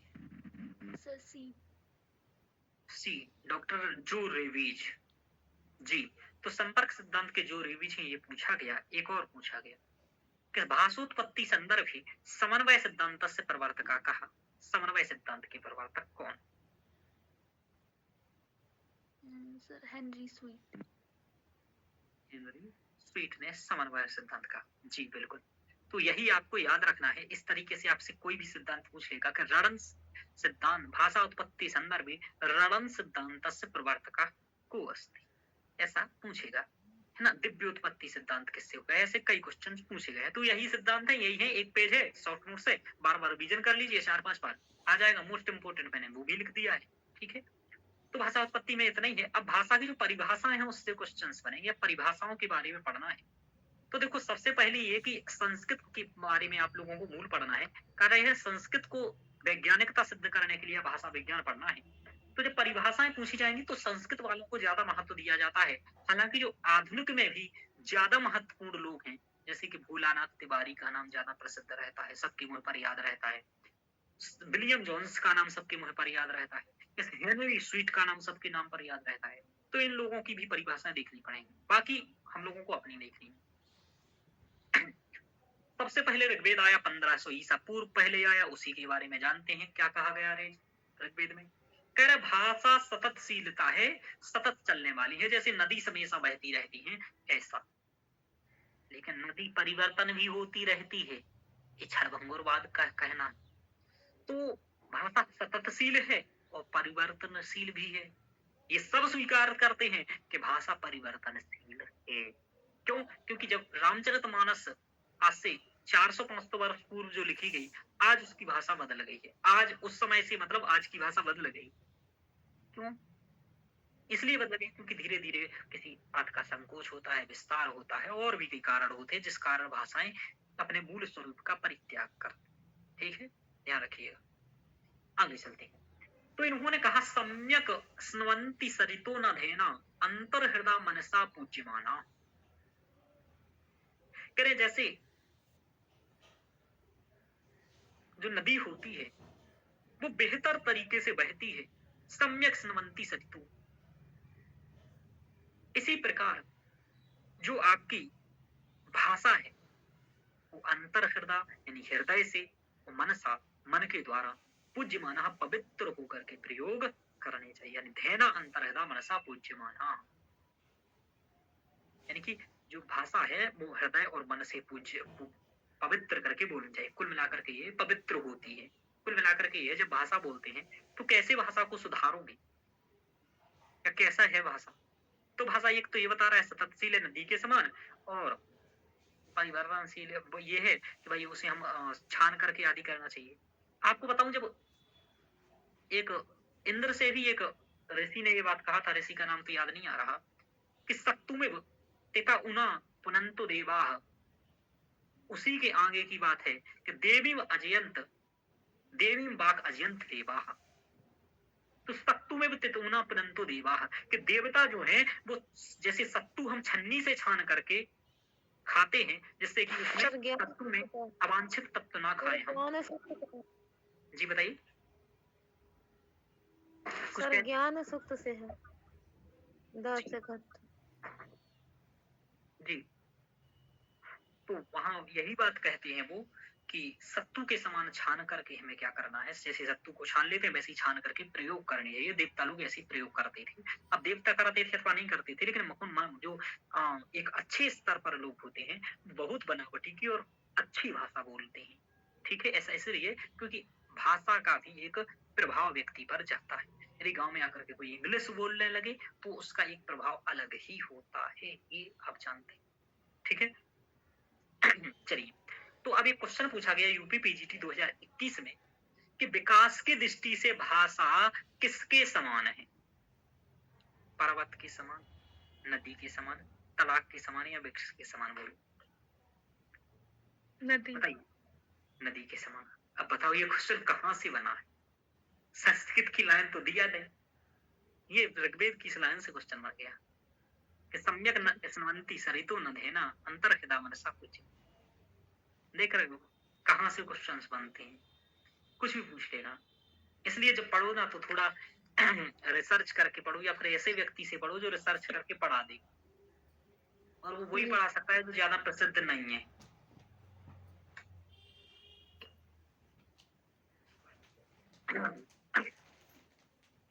चलिए, तो ये आपने देखा विकास की दृष्टि से भाषा किसके समान है? तो नदी के समान। ऐसा कई बार पूछा जाएगा, तो ये ध्यान रखिएगा। इस तरीके से क्वेश्चंस भी आपके बनेंगे। अब आगे देखते हैं, और भी बातें आई हैं। देवीं वाचम अजयंत देवाः, देवताओं अथवा देवी से भाषा की उत्पत्ति हुई है या प्राप्त हुई है। ये लाइन पूछा गया, ये किस सिद्धांत से संबंधित है? तो आपको ध्यान रखना है भाषा से संबंधित है। दूसरा सिद्धांत है देवीय सिद्धांत। एक बात और कहा गया है, जो आप ऋग्वेद में पढ़ते हो वाक् सूक्त। वाक् सूक्त, आप वाणी के बारे में बहुत विवेचन किया गया, तो वाक् सूक्त का लिखा है आपको। वाक् सूक्त आपके सिलेबस में भी लगा हुआ है, यदि आपको मालूम हो तो। कहा गया जेहवा देवानाम अमृतस्य नाभिः, कि जेहवा देवताओं की अमृतस्य नाभि आदि बात की गई है। ये भी भाषाई के संदर्भ में है, जेहवा देवानाम अमृतस्य नाभिः। इस संदर्भ में ये भी ऋग्वेद का है और भाषा के संदर्भ में लिखा हुआ था वहां। तो मैंने कहा ठीक है लिख देता हूँ कि कभी आ जाए कि किससे संबंधित है, तो ऋग्वेद में भाषा से संबंधित है। बस ऋग्वेद के ये 2-3 ही बातें याद रखनी है आपको। और भी ऋग्वेद के बारे में बहुत सारी बातें हैं भाषा विज्ञान की। मैं तो इसके बारे में जब यूपीएससी वालों को पढ़ाता हूँ तो 400-500 शब्द का उत्तर लिखने के लिए पढ़ाता हूँ। हालांकि वहाँ 250 का उत्तर लिखना होता है, लेकिन अभी आपको जरूरत नहीं है इतना। आपके पेपर के अकॉर्डिंग मैं पढ़ाऊंगा।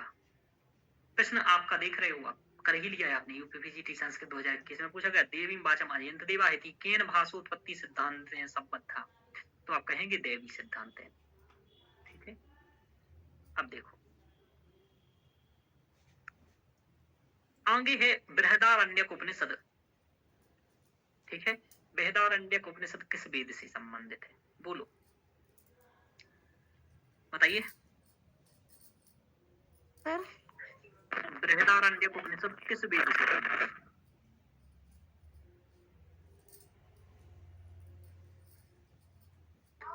यजुर्वेद।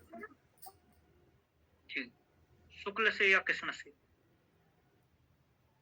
शुक्ल से। जी, और क्यों नहीं बोल रहे हो आप लोग? मनीषा जी हैं, ज्योति जी हैं, सभी को बोलना है भाई, है ना? दिव्याश्री जी हो, क्यों दिव्याश्री जी आप पढ़ने आती थी? तनु जी हैं, अंजू जी हैं, सब लोग बोला करो भाई। चलिए, तो इसी में कहा गया है बृहदारण्यक उपनिषद में कि बाग वै सम्राट परमम ब्रह्म, कि वाणी ही संसार की परम ब्रह्म है या सम्राट है। कैसे जुड़ा है संसार? वैश्वीकरण। अमेरिका का व्यक्ति है और भारतीय है, कैसे बात करोगे, कैसे एक दूसरे को भावनाएं शेयर करोगे? भाषा। संसद में सभी लोगों की भाषा कैसे? तो समग्र संसार की मूल क्या है? भाषा है, क्योंकि शब्द ब्रह्म, शब्द ही ब्रह्म है। वो शब्द किसके अंतर्गत आता है? भाषा के अंतर्गत। ठीक है, वो शब्द ब्रह्म है। मंत्र होते हैं, मंत्र किस चीज से बने होते हैं? शब्दों से। समझ में आ रहा? ब्रह्म क्या है? इस संसार का मूल है, आदि, और संसार को जोड़ने वाला या संसार को इतना विकसित करने वाला बौद्धिक स्वरूप में भाषा ही है। तो बागवई सम्राट परमम ब्रह्म, ऐसा बृहदारण्यक उपनिषद में कहा गया है। तो ऐसा पूछ लेगा ब्रह्म के स्वरूप में किसको माना गया, ब्रह्म विश्व का सम्राट किसने माना है, तो अब बृहदारण्यक उपनिषद कह सकती है। फिर कोटेशन पूछी जा सकती है कि किस संदर्भ में है बागवई सम्राट परमम ब्रह्म, तो आपको कहना पड़ेगा भाषा विज्ञान के संदर्भ में। किस उपनिषद की है? बृहदारण्यक उपनिषद की। इसके बाद पाणिनि आए। पाणिनि तक्षशिला विश्वविद्यालय में पढ़ते थे, आप जानते हैं। रावलपिंडी में तक्षशिला विश्वविद्यालय थे, चरक जीवक आदि जैसे लोगों ने भी पढ़ा है ना। 10वीं यूनिट पढ़ा यूजीसी फर्स्ट पेपर की। जी सर। जी 15 तारीख के बाद फर्स्ट पेपर भी पढ़ाऊंगा, 15 तक नहीं पढ़ाऊंगा। चलिए, पाणिनि, पाणिनि को सब जानते हैं, कौन नहीं जानता है? मैंने बताया था ब्रह्मांड में सूर्य, भाषा विज्ञान में पाणिनि बराबर है। कणादम पाणिनिंच सर्वशास्त्रोपकारकम, कणाद पाणिनि के सभी शास्त्र उपकारक हैं। क्यों है? ये मैं पहले बता चुका हूं जब मैं दर्शन पढ़ा रहा था। चलिए, प्राचीन भारत में भाषा विज्ञान के जनक के रूप में यदि कोई पूछा जाए तो इन्हीं को माना जाता है। या फिर ऐसा क्वेश्चन पूछा जाए कि प्राचीन भारत में भाषा विज्ञान का तुलनात्मक अध्ययन किसने किया, तो पाणिनि ने किया। या फिर प्राचीन भारत में सर्वाधिक महत्वपूर्ण योगदान करने वाले कौन है, तो पाणिनि। ऐसा नाम आप ध्यान रखिएगा, इतनी बात ध्यान रखिएगा। भाषा के संदर्भ में इसने उन्होंने मूल बात ऐसी कुछ कही नहीं है, इन्होंने तो भाषा ही बना दी है, तो क्या ही कहेंगे। ठीक है, ध्यान रखिए। पतंजलि ने कहा है अपने महाभाष्य के प्रथम आन्निक में, है ना, क्या कहा है देख लीजिए। ये कहते हैं प्रतीत पदार्थ को लोके ध्वनि शब्द, ये संस्कृत की लाइन है। इसका मतलब ये है, कह रहे हैं जिस ध्वनि के में पदों का अर्थ प्रतीत हो। जैसे कोई ध्वनि है, ठीक है, ध्वनि तो कई लोग करते हैं, कुत्ता बिल्ली भी करते हैं, लेकिन पदों के अर्थ का तो प्रतीत नहीं होता है। तो जिस ध्वनि में पदों का अर्थ प्रतीत हो वह सार्थक तो ध्वनि शब्द है, और वही जो सार्थक ध्वनि शब्द होता है वही भाषा है। तो कह रहे हैं प्रतीत पदार्थ को लोके, यानी कि जो लोक में जिस पद का अर्थ प्रतीत हो ऐसा ध्वनि शब्द ही भाषा है। ठीक है, तो जिस पद का अर्थ आपको ज्ञान हो, अर्थ अभिज्ञात हो, वही अर्थमान शब्द या सार्थक शब्द भाषा है, ऐसा इनका कहना है। कोटेशन बार बार पढ़ लीजिएगा, 5-7 बार पढ़ेंगे, हैंड रिटन से लिखेंगे। अब ये 2-4 बार हिंदी पढ़ लेना इसका, इसके बाद हिंदी भी हटा लेना, इसका क्या ही करोगे। प्रतीत पदार्थ को लोके ध्वनि शब्द, ऐसा कहा। दंडी काव्यादर्श के लेखक है। दंडी के बारे में कौन नहीं जानता है? कबीरदंडी कबीरदंडी कबीरदंडी न संशय, कवि के दंडी होने में संशय नहीं है, यानी कि दंडी के कवि होने में संशय नहीं है। क्यों नहीं है? कवि क्यों है दंडी? दंडी इसलिए है क्योंकि उन्होंने जो 10 कुरान चरितम लिखा है उसमें समाज का वर्णन किया है, और समाज के सुधार के लिए समाज की स्थिति के बारे में कई सारे उपाय भी सुझाए हैं और स्थिति भी बताई है। किसी कवि का कार्य क्या होता है? कवि समाज का दर्पण होता है, और दर्पण का कार्य होता है तात्कालिक, या जो आपके सामने है उसकी रियल औकात दिखाना, यानी कि यथावत स्थिति बताना। और वही दंडी ने अपने 10 कुमार चरितम में किया है कि तात्कालिक समाज की रियल औकात बताई कि कैसे लोग लुटेरे थे, कैसे चोर थे, कैसे अपहरण भी होता था, कैसी वेश्याएं भी थी, क्या कैसा था, सब बताया है 10 कुमार चरितम में। तो ये दंडी का परिचय इतना पर्याप्त है। 6वीं सदी, इसलिए इन्हें कवि कहा जाता है कि ये कवि होने में कोई आशय नहीं है। क्यों? क्योंकि साहित्य समाज का दर्पण होता है और उस दर्पण का निर्माण कवि करता है। ठीक है, चलिए, ये कहते हैं कि लोक की यात्रा यदि करनी है या संसार में को समझना है तो वाणी देवी की कृपा से ही संभव है संसार को समझना। अब देखो, समझ में आ रहा है दैवीय सिद्धांत क्यों कहा जाता है ज्योतिष? अंजू जी। जी सर। क्योंकि हम लोग ना सरस्वती देवी को उनका जनक मानते हैं, ठीक है ना। और इसलिए सरस्वती देवी कहें कि भाषा की देवी है या विद्या की देवी कहें, तो इसलिए देवी सिद्धांत ये भी मूल है इसमें। ठीक है, और सब लोग ये वाणी को देवी रूप में ही प्रयोग किया है। तो कह रहे वाचम एव, यानी कि वाणी ही है प्रसादेन लोक यात्रा पर वर्तते, वाणी की ही प्रसादेन यानी कि कृपा के द्वारा, प्रसादेन यानी कि कृपा के द्वारा, वाणी की कृपा के द्वारा ही लोक यात्रा पर वर्तते, लोक यात्रा की जा सकती है। 1.3 में कहा गया है काव्यादर्श में। 1.4 में काव्यादर्श में कहा गया है कि और आगे बताते हैं कि दुख की यात्रा तो तुम वाणी से कर ही पाओगे, समग्र संसार को समझ भी पाओगे। अभी मैंने तमिलनाडु का उदाहरण दिया था, तमिलनाडु जाओगे, तमिल जानोगे, कैसे बात करो, कैसे वहां की यात्रा होगी। आज आपको बताऊं, मैं अभी एक बार त्रिपुरा गया था कॉलेज से, जब कंपटीशन होता था, मैं अमरकोश याद किया हुआ था उस समय, तो कंपटीशन के लिए वहां हिंदी कोई जानता नहीं था, संस्कृत केवल कैंपस के लोग समझ रहे थे, कुछ लोग बाहर जा रहा था तो वो क्षेत्रीय भाषा बोल रहा था। अब मैं सामान खरीद नहीं पा रहा था, केवल मैं इतना जानता था, डेथ प्राइज या दिस प्राइज ये पूछ लेता था, नॉन वेज और वेज इतना पूछ लेता था, और इससे मेरा खाने पीने का काम चल गया, है ना, और कुछ खरीद भी पाया, बाकी समस्या उत्पन्न हो रही थी। तब मैं छोटा था, आज तो जाऊं तो इंग्लिश भी बोल लूं, बात कर लूं इतना, लेकिन उस समय मैं नहीं जानता था इतना। तो ये सब था। चलिए 2017 की बात बता रहा हूँ। चलिए तब मैं 17 ही साल का था। चलिए आगे चलते हैं। तो अब कहते हैं काव्यादास में कि यदि शब्द रूपी ज्योति संसार में न जलती तो संसार अंधेरा हो जाता। कह रहे हैं कि संसार में जैसे सूर्य है ना, या फिर ज्योति कहो, ज्योति के कारण ही हम संसार को देख पा रहे हैं कि पर्वत है, पठार है, ये है, वरना कुछ दिखे ही नहीं। रात को बाहर निकल जाओ, दिखता है नहीं, समझ में आता है नहीं, जान पाते हो नहीं, क्यों? क्योंकि रात को दिखता नहीं, अंधेरा रहता है।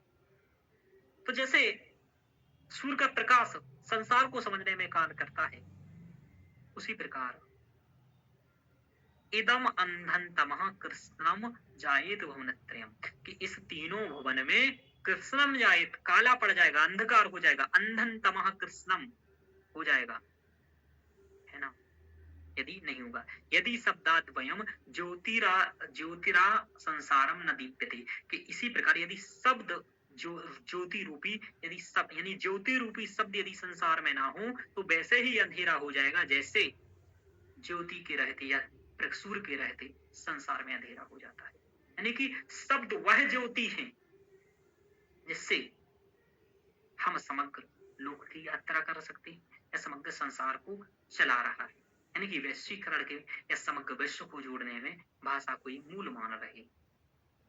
ठीक है, तो भाषा सबको जोड़ने का माध्यम है, ये किसने कहा? यही इन्होंने कहा। तो ये याद रखिएगा, इदम अंसा कृष्णम जाये भुवनत्रयम् शब्दाद्वयम् ज्योतिर संसारम न दीप्यते, आदि आदि ये दंडी कहते हैं।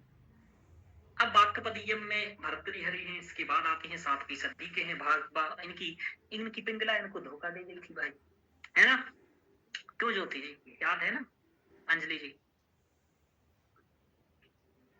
भर्तृहरि के बारे में जानते हैं, उन्होंने 3 शतक लिखा है, नीति शतक, है ना, और वाक्पदीयम की रचना की माना जाता है ये थे राजा थे, आदि आदि बातें सब जानते होंगे। सबसे पहले तो एक भाषा उत्पत्ति के सिद्धांतों में प्रतिभा सिद्धांत के जनक यही है। सर जी, ये आप कौन सी यूनिट पढ़ा रहे हैं? मैं पढ़ा रहा हूँ आपको भाषा विज्ञान 5वीं यूनिट। पांचवी लेकिन आपको यूनिट ये समझ में आ रहा होगा कि यहाँ वाक्पदीयम के भर्तृहरि कैसे आ गए, है ना? सर जी हर एक आचार्य जो लगे हैं जी, और दंडी कैसे आ गए? सर नहीं ये नहीं है, ये कहना मेरा नहीं है जी, जो आचार्य सब लगे हुए हैं, हाँ इनके गुरुओं को बहुत परिचय पूछता है। जी, जैसे कि नागेश भट्ट के, हरि दीक्षित हुए, पाणिनि के, नहीं पता जी, पतंजलि के। उपवर्ष हुए जी नहीं, तो हाँ उपवर्ष नाम है पाणिनि के गुरु का। जी, तो वो हम लोग अभी यहाँ नहीं पढ़ रहे हैं, ये अभी हम लोग नहीं पढ़ रहे हैं। हम लोग तो केवल भाषा के संदर्भ में क्या कहा इन लोगों ने, केवल ये पढ़ रहे हैं, समझ रहे हो? इनके बारे में, सभी के बारे में तो अभी पढ़ना है अपन लोग। ये जो नोट्स है आपका, अभी हम लोग भाषा विज्ञान डायरेक्ट स्टार्ट कर रहे हैं। अभी हम लोगों ने ये यूनिट नहीं पढ़ा है। देखो ये लिखा है, पाणिनि है, पाणिनि का जन्म 500 ईसा पूर्व हुआ, उत्तर भारत की रहने वाली थी, सालातुर्य ने कहा जाता था, उपवर्ष के गुरु का नाम है। इनकी महत्वपूर्ण पुस्तकें ये कात्यायन दक्षिण भारत की थी। ये क्वेश्चन अभी पूछा गया था कि दक्षिण का कौन है अभी जो 18 जून वाला हुआ था, तो कहा जाता है प्रिय तद्धिता ही दाक्षिणात्य, तद्धित प्रिय दाक्षिणात्य को कहते हैं इनको, है ना। इनके इनके जो इन्हें वररुचि भी कहा जाता है, मेधाजित भी कहा जाता है, पुनर्वसु, ये सब अभी नहीं पढ़ रहे हैं हम लोग। इनके बारे में पढ़ना है अगले एक क्लास में, जिसमें केवल इन्हीं के बारे में पढ़ेंगे और इनके परिचय समझेंगे, कहाँ के हैं, कैसे हैं, क्या ग्रंथ लिखा है और वो ग्रंथ में क्या महत्वपूर्ण परिचर्चाएं की, ये सब परिचय पढ़ना है। ठीक है, समझ में आया? क्यों? जी सर। कौन था, कौन पूछ रहा था? आपका नाम क्या है?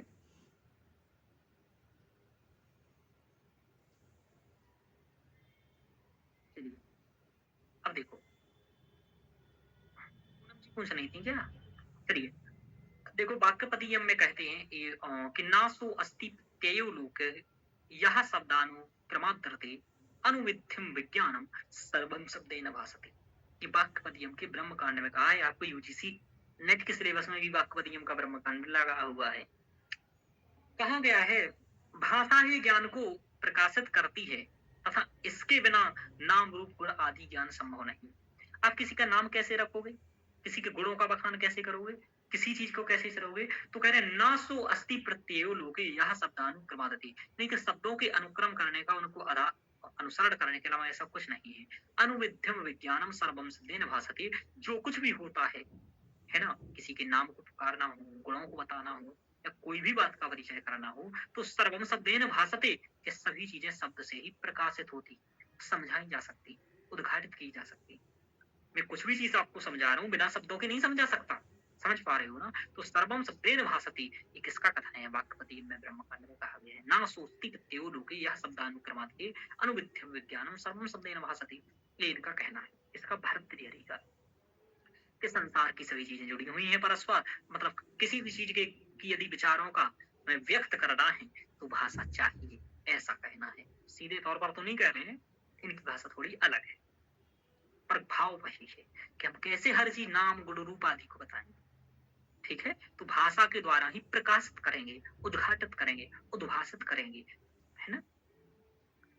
अब देखो ये हो गया, ये तो हो गया संस्कृत वालों की परिभाषा है। अब आपको ये 3 परिभाषाएं रखना है आधुनिक की याद है। हेनरी स्वीट कहते हैं ध्वन्यात्मक शब्दों द्वारा विचारों का प्रकटीकरण ही भाषा है।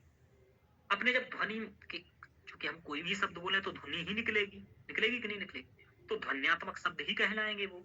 तो ध्वन्यात्मक शब्दों द्वारा अपने विचारों का प्रकटीकरण ही भाषा है, ध्यान रखो। अब ये क्यों कहा ध्वन्यात्मक शब्द भाई, है ना? अब तो भाषा आप समझ गए हैं। भूला नाट्यवारी को समझ लीजिए, इनका नाम बहुत प्रसिद्ध है भाई, कई बार पूछा जाता है। और इनका शब्द में एक चीज याद रखना है, ये कहते हैं भाषा मानव उच्चारण अवयवों से उच्चरित, यानी कि भाषा क्या है, तो मानव के उच्चारण अवयवों से उच्चरित होती है। मानव के उच्चारण अवयव क्या कहलाते हैं? तो कंठ है, तालु है, जिह्वा है, ओष्ठ है, ये सब क्या है? मानव के उच्चारण अवयव हैं। तो कह रहे हैं कि भाषा मानव उच्चारण अवयवों से उच्चरित यादृच्छिक ध्वनि प्रतीकों को, जो दिखाई ना दे, यादृच्छिक, है ना, ध्वनि प्रतीक, ऐसे प्रतीक जो दिखाई नहीं देते।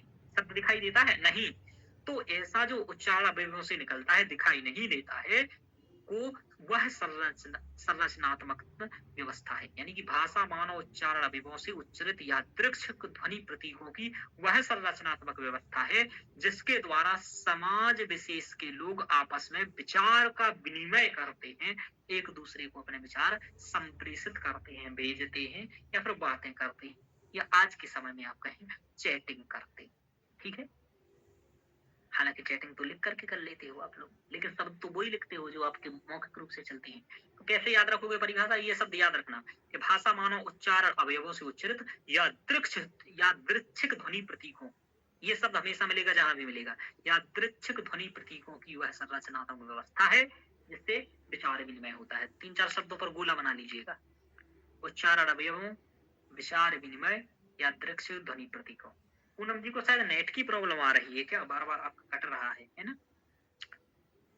तो समझ में आया ज्योति जी, मनीषा जी, अंजलि जी, बताइए। जी सर। जी सर। हाँ, और जो भी हो, मेरे मतलब यहाँ नाम नहीं आ रहा है, तनु जी, सुन रहे हैं। इतना समझ में आया? ये हम लोगों ने पढ़ लिया है भाषा के बारे में।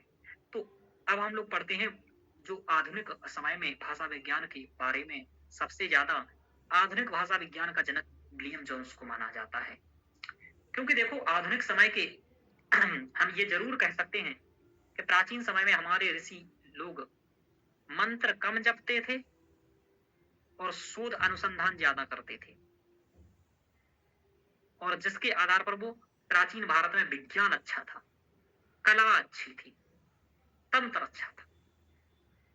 लेकिन आज के लोग मंत्र ज्यादा जप रहे हैं, पंडित ज्ञानी या आपकी संस्कृति को बचाने वाले। उन्हें 1.5 लाख दो, महामृत्युंजय करा लो, लेकिन उनसे पूछो कि वाल्मीकि रामायण पढ़ पाओगे? बोलेगे नहीं। ऋग्वेद पढ़ पाओगे? नहीं। सत्यनारायण की कथा पढ़ पाओगे? Yes sir. ठीक है, तो ये आपके लोग धर्म बचा रहे हैं आपका। अब आगे बात करते हैं ये बात कि मंत्रों का आप ज्यादा प्रयोग कर रहे हैं लोग, है ना, और शोध अनुसंधान का नहीं कर रहे हैं। इसकी इनकी बुद्धि संकीर्ण हो चुकी है और धर्म को ही नहीं समझ पा रहे हैं। धर्म के प्रवर्तक बने हैं कि धर्म क्या चाहता है असलियत में। धर्म ही विज्ञान का मूलक है और विज्ञान ही धर्म को का मूलक है, यानी कि विज्ञान ही धर्म की खोज कर सकता है। ठीक है, एक अच्छा वैज्ञानिक ही धर्म की खोज कर सकता है कि असली चीज ये है। चलिए आगे चलते हैं। तो हमारे प्राचीन समय में, आधुनिक समय में सब कुछ काम पाश्चात्यों ने लगभग किया है बेचारा। हालांकि अब हम लोग भी जागृत हो रहे हैं और हम लोग भी अपना काम कर रहे हैं। कई अच्छे लोग आ रहे हैं और विचार विमर्श करके शोध अनुसंधान करने लगे हैं। थोड़ा सा स्थिति सही हो रही है, लेकिन बहुसंख्यक आज भी मंत्र जप कर रहे हैं। मंत्र जप कहने का रामा रामा रटते रटते बीती रे उमरिया, है ना, और टपरिया में रहते रहते, है ना, बीती रे उमरिया। जो रामा रामा ज्यादा रटोगे तो टपरिया में रहना पड़ेगा। लिमिट में राम राम जपो और अपने कर्म पर ज्यादा काम करो। ठीक है, भगवान ये नहीं कह रहा है मेरा नाम जपो। भगवान होगा तो ऐसा कभी ना कहेगा। ये कहेगा कि शोध अनुसंधान करो, पढ़ो लिखो, आगे बढ़ो। ठीक है, ये नहीं कहेगा मुझे जपो। आपको गुलाम दास थोड़ी ना बनाना चाहता है भगवान, है ना। आपकी समृद्धि चाहता है, आपको खुश देखना चाहता है। ठीक है, गुलाम बनाने के लिए थोड़ी दुनिया बनाया कि गुलाम बनी रहना सब हमारा। चलिए बुरा मत मान जाना भाई आप लोग, मैं एकदम खुल के बोलता हूँ, फालतू की बात। तो सर विलियम जोन्स ने बहुत विचार किया। वो 1786 में, है ना, अमेरिका के आजाद होने के बाद संस्कृत, ग्रीक और लैटिन का तुलनात्मक अध्ययन किया, तीनों भाषाओं का। अब भारतीय को आती है ग्रीक या लैटिन? नहीं आती है ना। तो संस्कृत, ग्रीक और लैटिन का अध्ययन किया उस समय और एक निष्कर्ष निकाला तुलनात्मक अध्ययन करके। क्या निकाला निष्कर्ष? कि तीनों भाषाओं के मूल में कोई ना कोई एक भाषा ही विद्यमान है। समझ में आया? मतलब तीनों भाषाएं भले अलग अलग हैं, लेकिन इनका जो मूल आधार है एक जैसा ही प्रतीत होता है। और कहते हैं, एक उदाहरण देकर के समझा देता हूं। मैं तो 50 उदाहरण इसके जो आगे बताऊंगा। जैसे कि हम कहते हैं त्रिसंस्कृत में, और बलाघात के कारण, बलाघात क्या होता है बता देता हूं। ये शब्द बहुत आपको दिमाग खराएंगे। बलाघात ये होता है कि हम किस शब्द पर किस समय में बल देते हैं, वही बल आघात है। जैसे पहले हम जो मास्क पहनते थे उसको मास्क नहीं कहते थे, उसको और कुछ कहते थे। क्या कहते थे संस्कृत में? कुछ और कहते थे। जानवरों को पहनाया जाता था कि गांव वो खेत में घास ना खाएं, मूसिका कहते थे हमारे यहाँ। तो इसको मास्क कहने में, तो मूसिका मास्क देखो थोड़ा मिल रहा है ना। तो बलाघात के कारण अब मास्क पर कोरोना में ज्यादा बल दे दिया गया, इसलिए मास्क प्रसिद्ध हो गया और मूसिका कमजोर हो गया। सैनिटाइजर को हम लोग, हालांकि पहले और कुछ पता, सैनिटाइजर ही कहते थे पर प्रचलित नहीं था, लेकिन बल लग गया तो ये प्रचलित हो गया। तो क्या होता है, कुछ शब्द प्रचलित हो जाते हैं बलाघात के कारण, कुछ अप्रचलित हो जाते हैं। ठीक है ना। अब है ना, भौकाल शब्द आज से 5000 साल पहले होगा? ये नहीं होगा। आज भौकाल कितना प्रसिद्ध हो गया है। वाह, भौकाल है आपका तो, है ना, बलाघात है। त्रि की जगह उन्होंने 3 कह दिया उसको 3 पर बलाघात करके 3 हो गया, तो 3 को 3 कैसे हुआ है बलाघात के कारण? 3 संस्कृत का है और 3 इंग्लिश का है, 3 और 3 मिल रहा ना कुछ, तो बस यही है कि इनके मूल में एक ही चीज विद्यमान है। मूल रूप से मैं आपको बताऊं, व्याकरण पद्धति या भाषा विज्ञान के जो मूल सूत्र होते हैं वही एक जैसे होते हैं। तो यही क्वेश्चन कई बार पूछा जाता है कि आधुनिक समय में तुलनात्मक भाषा विज्ञान के जनक कौन है? विलियम जोन्स है। कौन कौन सी भाषाओं का तुलनात्मक अध्ययन किया? संस्कृत, ग्रीक और लैटिन का किया, यानी कि अंग्रेजी का नहीं किया, नहीं किया, हिंदी का नहीं, चीनी का नहीं, संस्कृत, ग्रीक और लैटिन। ठीक है, ध्यान रखो। और आधुनिक समय में भाषा विज्ञान के जनक कौन है? तो विलियम जोन्स। ठीक है, ध्यान रखिएगा, ये आपसे पूछा जाएगा क्वेश्चन, ये क्वेश्चन पूछा गया है आपसे, तो ये क्वेश्चन देख लीजिए आप। ये यूजीसी नेट जेआरएफ 2015 में पूछा गया, तुलनात्मक भाषा शास्त्र से, तुलनात्मक भाषा शास्त्र में करके बताइए आप लोग, करिए।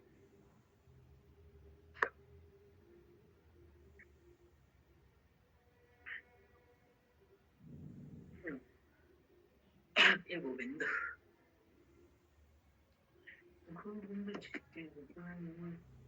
कर लिया? बताइए तनु जी, मनीषा जी, क्या उत्तर है? अंजलि ज्योति, अच्छा आप लोग बोल नहीं रहे हो, शर्मा काहे रहे हो? क्यों? क्या सर जी, क्या बोले? हम तो से सुन नहीं पाए।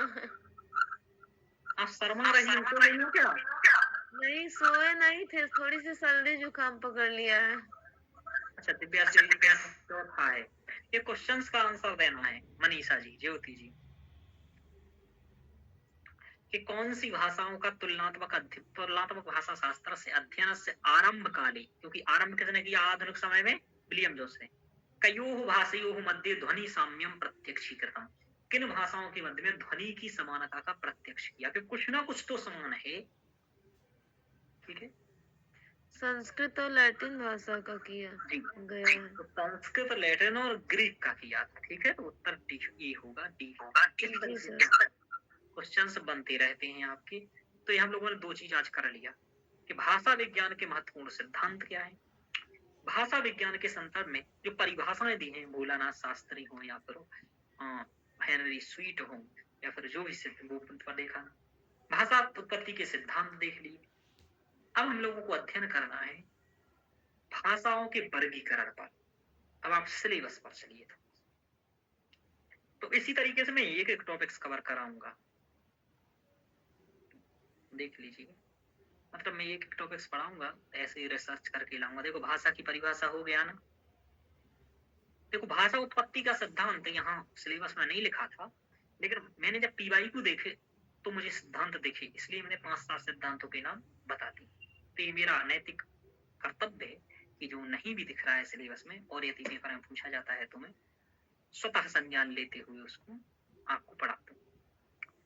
भाषा का वर्गीकरण पढ़ेंगे अब हम लोग, इसमें आकृति मूल वर्गीकरण और पारिवारिक वर्गीकरण पढ़ेंगे। आपको बताऊं, भाषा विज्ञान में 2 टॉपिक से सबसे ज्यादा क्वेश्चन आते हैं। एक तो इस वर्गीकरण से, दूसरा ध्वनि नियम के सिद्धांत से,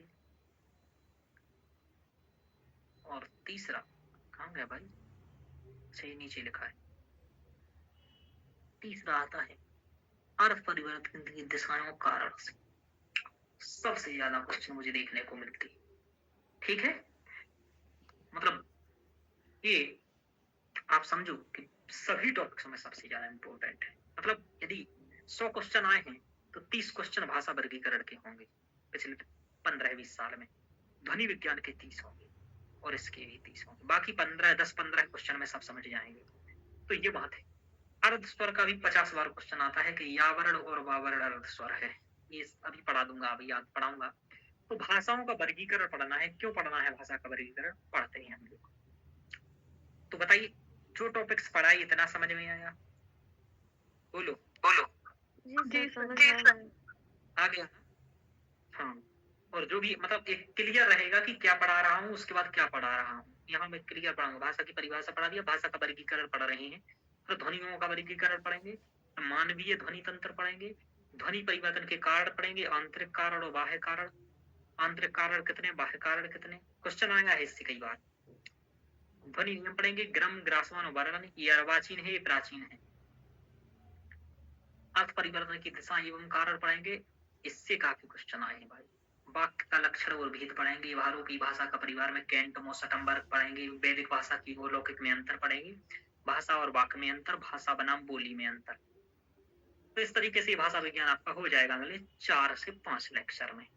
आज के मिलाकर 5 लेक्चर में होगा आज का लेक्चर सहित भाषा विज्ञान, एक लेक्चर में ही, एक में ही। चलिए अब पढ़ लेते हैं नया टॉपिक्स। तो यहाँ जो मैं पढ़ाऊंगा इसी तरीके से व्यवस्थित पढ़ाऊंगा कि आपको कम से कम क्लियरिटी रहेगी। ये पढ़ा, अब आपको हैंड रिटन नोट्स बनाने हैं, ये भी ध्यान रखिएगा, क्योंकि भाई ऐसा नोट्स बनाने में कोई मतलब नहीं है। और ठीक है, मतलब आपको हैंड रिटन नोट्स बनाने हैं।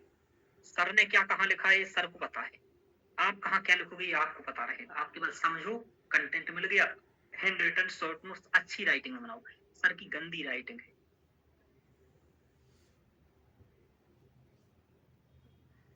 तो पढ़ें, देखो कहा जाता है विश्व में 3000 से ज्यादा भाषाएं। हालांकि ये प्रमाणित तथ्य नहीं है कि कितनी है, या फिर सार्वभौमिक सत्य नहीं। कुछ इससे भी कम कहते हैं, कुछ इससे ज्यादा भी कह देते हैं। कुछ कहते हैं भाषाएं और बोलियां मिलाकर के 3000 है। इतनी भाषाएं हैं, यदि हमें उनको वर्गीकृत करना है, क्यों करना है वर्गीकृत? पहला क्वेश्चन तो यही ना, क्यों करना है, क्या जरूरी पड़ी है भाई वर्गीकरण करने की? बनी रहने दो। यदि वर्गीकरण नहीं करोगे तो अध्ययन नहीं कर पाओ और उसकी विशेषताओं को नहीं समझ पाओगे। जैसे मुझे आप लोगों में वर्गीकरण भी करना है, तो वर्गीकरण का कुछ ना कुछ आधार कर चाहिए मुझे। कैसी आधार चाहिए सर? आधार ये चाहिए कि आप क्लास के स्टूडेंटों का वर्गीकरण करना है, तो मैं कह दूं एमए कर लिए कितने हैं और एमए नहीं किए कितने हैं, या एमए में अपीयर कितने लोग, तो 2 वर्ग हो जाएंगे आप में से। कह दूं बालिकाएं और बालक, ये भी वर्गीकरण है, ये लिंग आधारित वर्गीकरण हो गया। बालक और बालिकाओं का कर देंगे।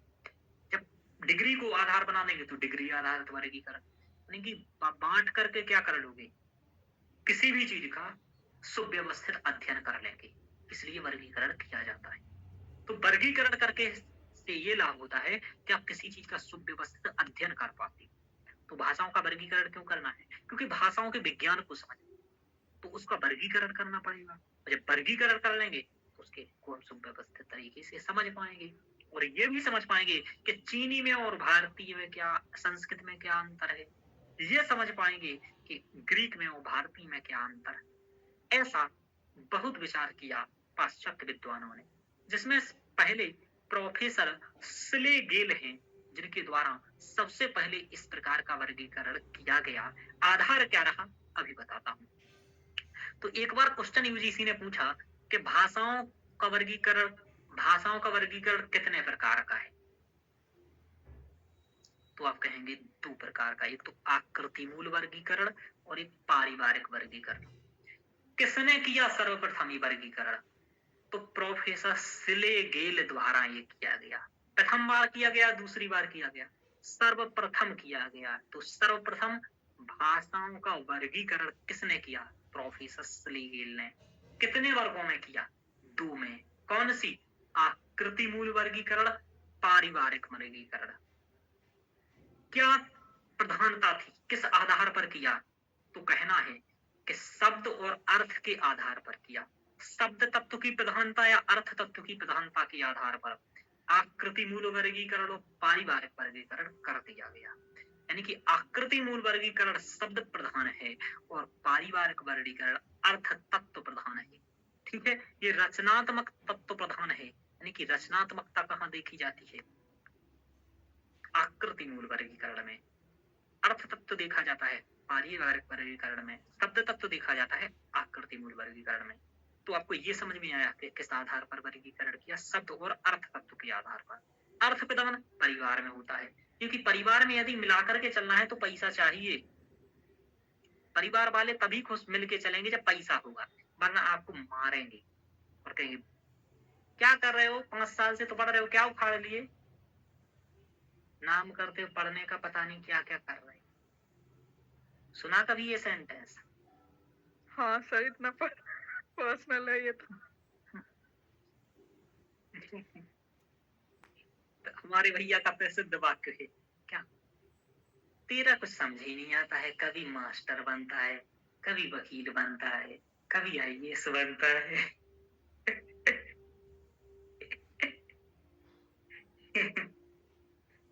तू क्या कर, कभी पंडित बनता है, कभी यज्ञ कराता है, कभी कुंडली देखता है। तो ये बहुत सेंटेंस प्रसिद्ध वाक्य रहता है, और ये मेरे साथ पहले होता था, क्या कर लिए हो, है ना। तो अब नहीं रहता है मेरे लिए, हालांकि अभी भी रहता है, और अब कहते हैं कि जितना एक नौकरी वाला नहीं करवा सकता है उतना कमा लिया हूँ। ठीक है, तो मतलब एक सेंटेंस, हालांकि ये मेरे पास अच्छा होता था, या फिर मैं 50,000 रुपए भेज देता हूँ घर, फिर मुझे बंद हो जाता है ना। हम कहते हैं मम्मी ये काम करो, भैंसिया ले लें, एक 80,000 की मिल रही है, बढ़िया 6 लीटर दूध देती। मम्मी कहती हाँ हाँ, इतने में बात पलट जाती है और मैं बात करने लगता। समझ में आ रहा है, चलिए। तो ये बहुत कॉमन है। आप लोग शर्मा कह रहे, क्यों ज्योति जी, तो पढ़ा जाएंगे। तो आकृति मूल वर्गीकरण और पारिवारिक वर्गीकरण में क्या अंतर है दरअसल, तो ये तो देख लिया। अब क्या हुआ कि सबसे पहले हम लोग आकृति मूल वर्गीकरण पढ़ेंगे। बहुत क्वेश्चन आते हैं इन दोनों से, हर बार क्वेश्चन आए, अभी दिखाऊंगा 2000 जून में, देखो ये जून 2024 का क्वेश्चन है, अगस्त 2023 का क्वेश्चन है, यहाँ से 50 बार आया है। मतलब आप समझो सबसे इंपोर्टेंट टॉपिक्स भाषा विज्ञान का, मतलब इंपोर्टेंट टॉपिक्स में से एक। देखो जब भाषा पढ़ते हैं तो भाषा में होता क्या है, उसकी प्रकृति होती है, प्रकृति मतलब धातु आदि, उसमें कुछ ना कुछ प्रत्यय लगता है, जैसे संस्कृत में तिप्तस जी सिप्तस था, या सुगम समोट सस, है ना, या कुछ अर्थ तत्व समाहित होता है। तो जब प्रकृति में, प्रत्यय में अथवा अर्थ तत्व एवं संबंध तत्व का संयोग हो, यानी कि इन चीजों के बीच संयोग हो परस्पर, प्रकृति प्रत्यय, जैसे धातु इस चीज के अनुसार करिए ये होगा, है ना। जैसे हम देखते हैं कि जब कर्तृवाच्य कर्मवाच्य पढ़ाते हैं तो कर्ता के अनुसार क्रिया हो या क्रिया के अनुसार कर्म होगा, ऐसे कुछ कुछ करते हैं कि नहीं करते हैं, बताइए, करते हैं ना। अनुसार काय होगी भाई, खुद ही क्यों नहीं हो जाएगी स्वतंत्र रूप से, इसलिए नहीं हो जाएगी क्योंकि यहाँ पर संस्कृत में प्रकृति प्रत्यय अथवा अर्थ तत्व का संयोग है। तो जहां संयोग होता है उसे योगात्मक कहते हैं। संयोग मतलब प्लस, जहां हो कुछ ना कुछ जुड़ा रहे, और जहां संयोग नहीं होता है इन चीजों का, मतलब प्रकृति प्रत्यय आदि सब अलग अलग, मतलब इनका संयोग नहीं होता है, संबंध विद्यमान नहीं होता है, तो उसे अयोगात्मक। तो जहां प्लस है वहां योगात्मक, और जहां अयोगात्मक, जहां संयोग नहीं होता है। तो पहला क्वेश्चन यही बनता है कि आकृति मूल वर्गीकरण के दो मूल वर्ग क्या है, तो एक अयोगात्मक, योगात्मक। अब अयोगात्मक में कौन सी भाषा है, तो योगात्मक अयोगात्मक किसको समझ में आ गया ना ज्योति जी। जी सर। हाँ, क्यों नहीं बोलती हो ज्योति जी आप। सर फर्स्ट क्लास है। अच्छा फर्स्ट क्लास है, अरे बाप रे, अब मैं बहुत ज्यादा शायद खुल गया हूँ। हाँ फर्स्ट क्लास है, आराम से बोला करो, कोई दिक्कत नहीं है ना। अच्छा आप पहली पढ़ रही हो लाइव, है ना, नीट पर। अरे अभी संस्कृत वाले आ जाएंगे ना मेरे, तो ये कहेंगे सर कितनी बार चाय पिए हो। चलिए योगात्मक, हालांकि आप लोग भी बोलने लगे कि पहली क्लास ना संस्कृत वाले क्या करते थे ना, यूपीएससी वाले लाइव ही पढ़ते थे पहले, अब रिकॉर्डेड पढ़ रहे हैं। आप लोगों का मतलब सौभाग्य है जो इस बार लाइव पढ़ लेंगे, वरना सब कुछ भविष्य में रिकॉर्डेड ही पढ़ना पड़ेगा, थोड़ी ना मैं कोई चीज पढ़ाऊंगा, मन ही नहीं लगता है मेरा।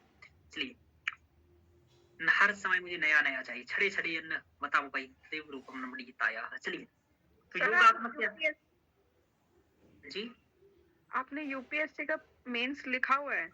जी अच्छा 2022।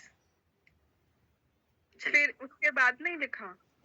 उसके बाद पैसे नहीं थे मेरे पास, गरीब मनुष्य था, तो मैंने सोचा कि पैसे की व्यवस्था की जाए, मैं अपने दम पर सब कुछ करना चाहता हूँ, कोचिंग के लिए थोड़ा व्यवस्था करने लगा, और अभी भी पूर्ण रूप से मैं स्थिर नहीं हो पाया पैसेर के रूप में। 6 महीने के अंदर कोशिश कर रहा हूँ हो जाऊँगा, तो फिर 6 महीने बाद फिर से यूपीएससी खुद करूँगा।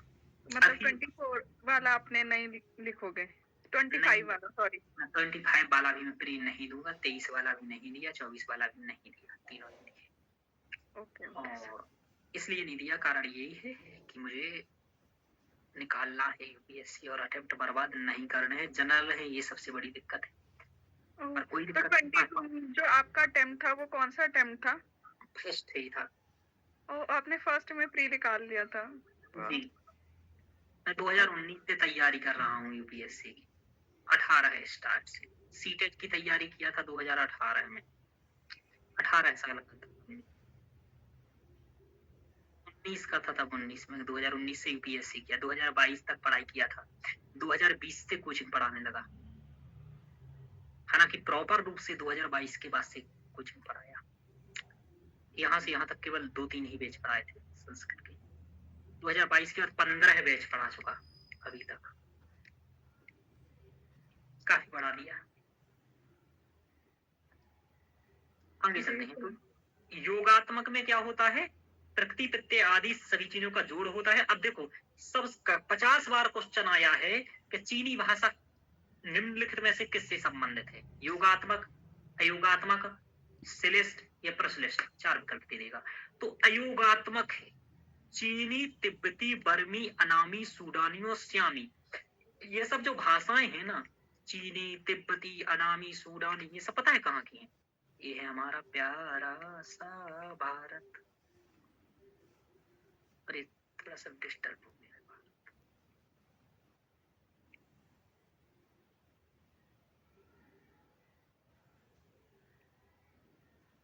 ठीक है, ये है भारत।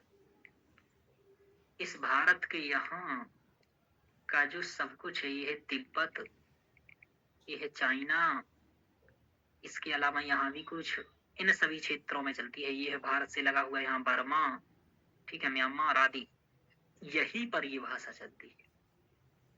ठीक है, अयोगात्मक भाषा मतलब इस क्षेत्र में विकास हुआ इसका। यदि विश्व मैप पर देखना चाहो तो इधर देख लो। एक मतलब 30 सेकंड में बनाना पड़ता है विश्व मैप, तो वहीं ऐसी बना देते हैं थोड़ा, ये क्षेत्र। ठीक है, ये लोग योग वगैरह नहीं करते थे, तो ये अयोग थे। इन्हें योग से, भारतीयों का है ना योग, तो चाइना वाले नहीं करेंगे, तो ये अयोगात्मक है। ठीक है, तो ये तो ऐसे करते हैं, इनके यहाँ नाम होता है शी जिनपिंग, है ना, आदि आदि, आयोग।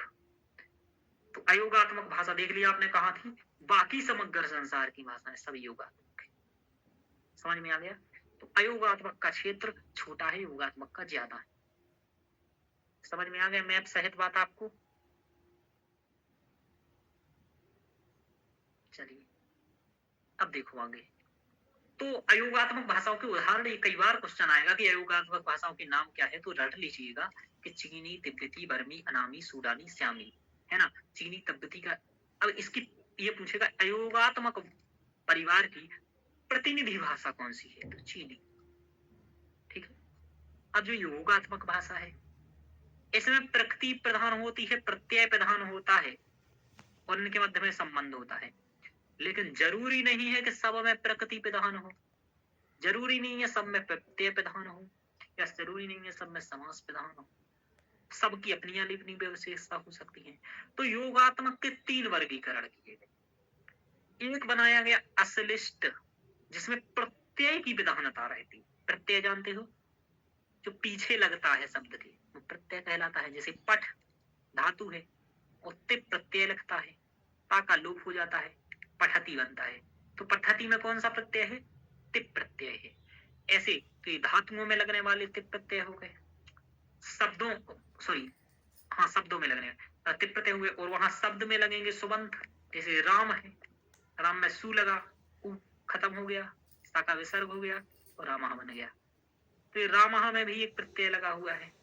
ठीक है, तो क्या हुआ कि जिन भाषाओं में प्रत्यय प्रधान होते हैं, लेकिन संस्कृत में प्रत्यय का प्रयोग तो है, लेकिन प्रत्यय प्रधान नहीं है, ध्यान रखना, ठीक है। प्रत्यय का प्रयोग होना और प्रधान होने में अंतर होता है। जैसे घर में आप लोग सब लोग हो, लेकिन क्या आपकी घर में आपकी चलती है? नहीं। किसकी चलती होगी? या तो माता जी की या पिताजी की, ठीक है। जैसे मेरे घर में मेरी नहीं चलती है, चलिए नहीं चलता। छोटे होने का ये घाटा होता है, क्यों ज्योति? अब छोटी हो या बड़ी हो? सर छोटी। अच्छा, कितनी महीने हो? 3, 5, 2? 2। अच्छा, मैं भी छोटा हूँ, चलिए। मैं 5 है, हम 5 हैं, 5 में 5वें नंबर के मैं हूँ। चलिए, तो हम लोगों ने देख लिया कि प्रत्यय प्रधान जो है वो असलिष्ट है और जो विभक्ति प्रधान है वो श्लिष्ट है। तो सबसे पहले तो आप लोगों को यही होगा कि आपकी भाषा नहीं मिल रही है, संस्कृत कहाँ है और किस प्रधान है। तो आपकी भाषा विभक्ति प्रधान है। क्या है? विभक्ति प्रधान, यानी कि श्लिष्ट है। और जो अश्लिष्ट है ये क्या है? प्रत्यय प्रधान है। देखो, ध्यान रखो। अब इसमें क्या है कि अश्लिष्ट के भी 4 वर्गीकरण है। कि प्रत्यय तो है, लेकिन प्रत्यय समग्र सेंटेंस में कहां प्रयोग करोगे? आगे करोगे, बीच में करोगे, या पूर्व में करोगे, या आगे और पीछे दोनों जगह करोगे? ये 4 परिस्थिति हो सकती है ना। देखो, जैसे मैं एक शब्द लिख देता हूं, ये लिखा है राम शब्द, राम घर जाता है, ये लिखा राम घर, ये शब्द लिख दिया। या तो एक स्थिति बनेगी इसके नाम के आगे प्रत्यय का प्रयोग करो, या पीछे करो, या बीच में करो, या फिर आगे भी करो और पीछे भी करो। तो 4 परिस्थितियां हो गया। इसी प्रकार जिन भाषाओं में प्रत्यय का प्रयोग पूर्व में किया जाता है उसे पूर्व योगात्मक कहते हैं। इनका उदाहरण जुलू और काफिर भाषाएं हैं। आप कहेंगे सर कुछ शब्द बताओ, तो हम लोगों को शब्दों की रचना नहीं करनी है दूसरी भाषाओं का। जो ये क्वेश्चन पूछा जाएगा कि पूर्व योगात्मक भाषा किसके अंतर्गत आती है, तो अश्लिष्ट के अंतर्गत आती है। दूसरा बनेगा एक किस पूर्व योगात्मक भाषा या अश्लिष्ट भाषा क्या प्रधान है? प्रत्यय प्रधान है। पूर्व योगात्मक भाषाओं के उदाहरण क्या है? जुलू और काफिर। जिसके मध्य में बीच में प्रत्यय का प्रयोग होता है उसे मध्य योगात्मक कहते हैं। जैसे संथाली भाषा है, इसमें मध्य योगात्मक है। तो याद रखिएगा संथाली भाषा। मैं जब पेपर दे रहा था, अभी बताऊंगा, थोड़ा सा पढ़ा लूं, एक सेकंड, फिर एक घटना बताता हूँ और एक क्वेश्चन बताता हूँ। फिर है अंत योगात्मक, जहां शब्द के अंत में, जैसे राम लिखा है और ये अंत में प्रत्यय का प्रयोग हो तो उसे कहते हैं अंत योगात्मक। तमिल, तेलुगु, तुर्की, कन्नड़ और मलयालम, ये भाषाएं अंत योगात्मक है।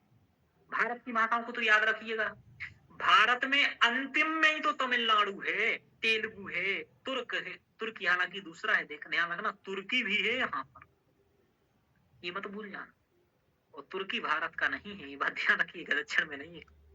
तो तमिल, तेलुगु, मलयालम और कन्नड़ ये सब दक्षिण में है, अंत में है। तो अंत योगात्मक क्या है? तमिल, तेलुगु, तुर्की, मलयालम। तुर्की कहाँ है आप जानते हैं? जानते हो क्या तुर्की कहाँ है? यूरोप में। चलिए, अब क्या है? पूर्व और अंत योगात्मक, जिसके पूर्व में भी हो और अंत में भी हो। तो मफोर भाषा इसका उदाहरण है, पूर्व अंत योगात्मक का। पूर्व और अंत योगात्मक का उदाहरण मफोर है। अब क्वेश्चन क्या बनेगा वो मैं बता देता हूँ। इससे 2 प्रकार के 4 क्वेश्चन बनेंगे, इतने 4 से 5 क्वेश्चन बन सकते हैं। कौन कौन से 5 बन सकते हैं सुन लीजिए।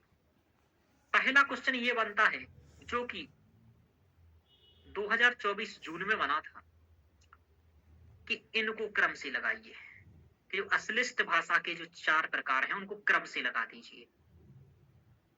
तो आप क्रम कैसे याद रखना है? पहले पूर्व है, फिर मध्य है, फिर अंत है, फिर पूर्वांत। मुझे कैसे रहा था याद? भाई मैंने सिलेबस में ही ये लिख लिया था चीज, और मैंने नोट्स में नीचे मफूर लिखा है और ऊपर जुलू काफिर लिखा है और बीच में संथाली लिखा है, ये मुझे याद था।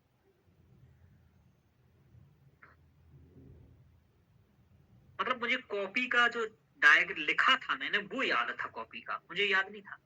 पेज याद था कि मैंने ऊपर क्या लिखा था, नीचे मफूर लिखा था और पूर्वांत था। फिर तमिल, तेलुगु, तुर्की और मलयालम अंतयोगात्मक था। पूर्व में जुलू और काफिर था। तो ये लिखने का ही फायदा होता है। यही क्वेश्चन आया था कि क्रम से लगाओ इन चारों को। फिर अगली बार क्या आएगा सर, जब आ चुका है अगली बार या तो यही आ जाएगा या फिर ये आएगा, एक और ये चारों दे देगा और ये और इनमें से चार भाषाओं को दे देगा और कहेगा जोड़ी मिलाओ। जैसे मध्ययुगात्मक के आगे मफूर लिख देगा, तो आप किसका मिलाएंगे? मफूर से पूर्वांत का मिलाएंगे। तो जोड़ी मिलाने को पूछा जा सकता है। ठीक है, ये पूछा जा सकता है अश्लिष्ट भाषा में निम्नलिखित में से कौन नहीं है। तो ये चारों हैं और इसके अलावा और कोई भी दे दे तो वो नहीं। ठीक है, निम्नलिखित में से कौन से हैं, ऐसा भी कह दे कि अश्लिष्ट भाषा में निम्नलिखित में से कौन से भेद आते हैं, तो वो हो जाएगा। इस तरीके से आप याद रखेंगे अश्लिष्ट भाषाओं को। तो संथाली मध्ययुगात्मक है। समझ में आया ये बात? बोलिए, कितने लोगों को समझ में आ गया? अब देखो आप लोगों को अपना पढ़ना है इस श्लिष्ट भाषा का विभक्ति विधान जो है। कितना समय हो गया भाई? ओहो 10 बज गया। कोई नहीं, मैं थोड़ा सा और ही पढ़ा दूं। आकृति मूल वाला 5 मिनट में हो जाएगा, 10 मिनट में, और इसके बाद समाप्त कर दूंगा क्लास। फिर हम लोग कल की क्लास में आगे देख लेंगे। चलिए, तो श्लिष्ट में क्या है? ये विभक्ति विधान है, विभक्ति प्रमुख होती है। इसके दो भाग हैं, एक तो अंतर्मुखी और एक बहिर्मुखी। तो ये पूछ लेगा श्लिष्ट के दो भेद क्या है, तो अंतर्मुखी और बहिर्मुखी। इसके भी दो भेद हैं, संयोगात्मक और वियोगात्मक। संयोग किस चीज का? प्रकृति आदि जो विभक्तियां होती हैं उसका संयोग होता है यहाँ पर। संयोगात्मक, यहाँ वियोग होता है तो वियोगात्मक। तो अंतर्मुखी संयोगात्मकता का उदाहरण अरबी है। अब ये डायग्राम बना करके रट लेना 20 बार।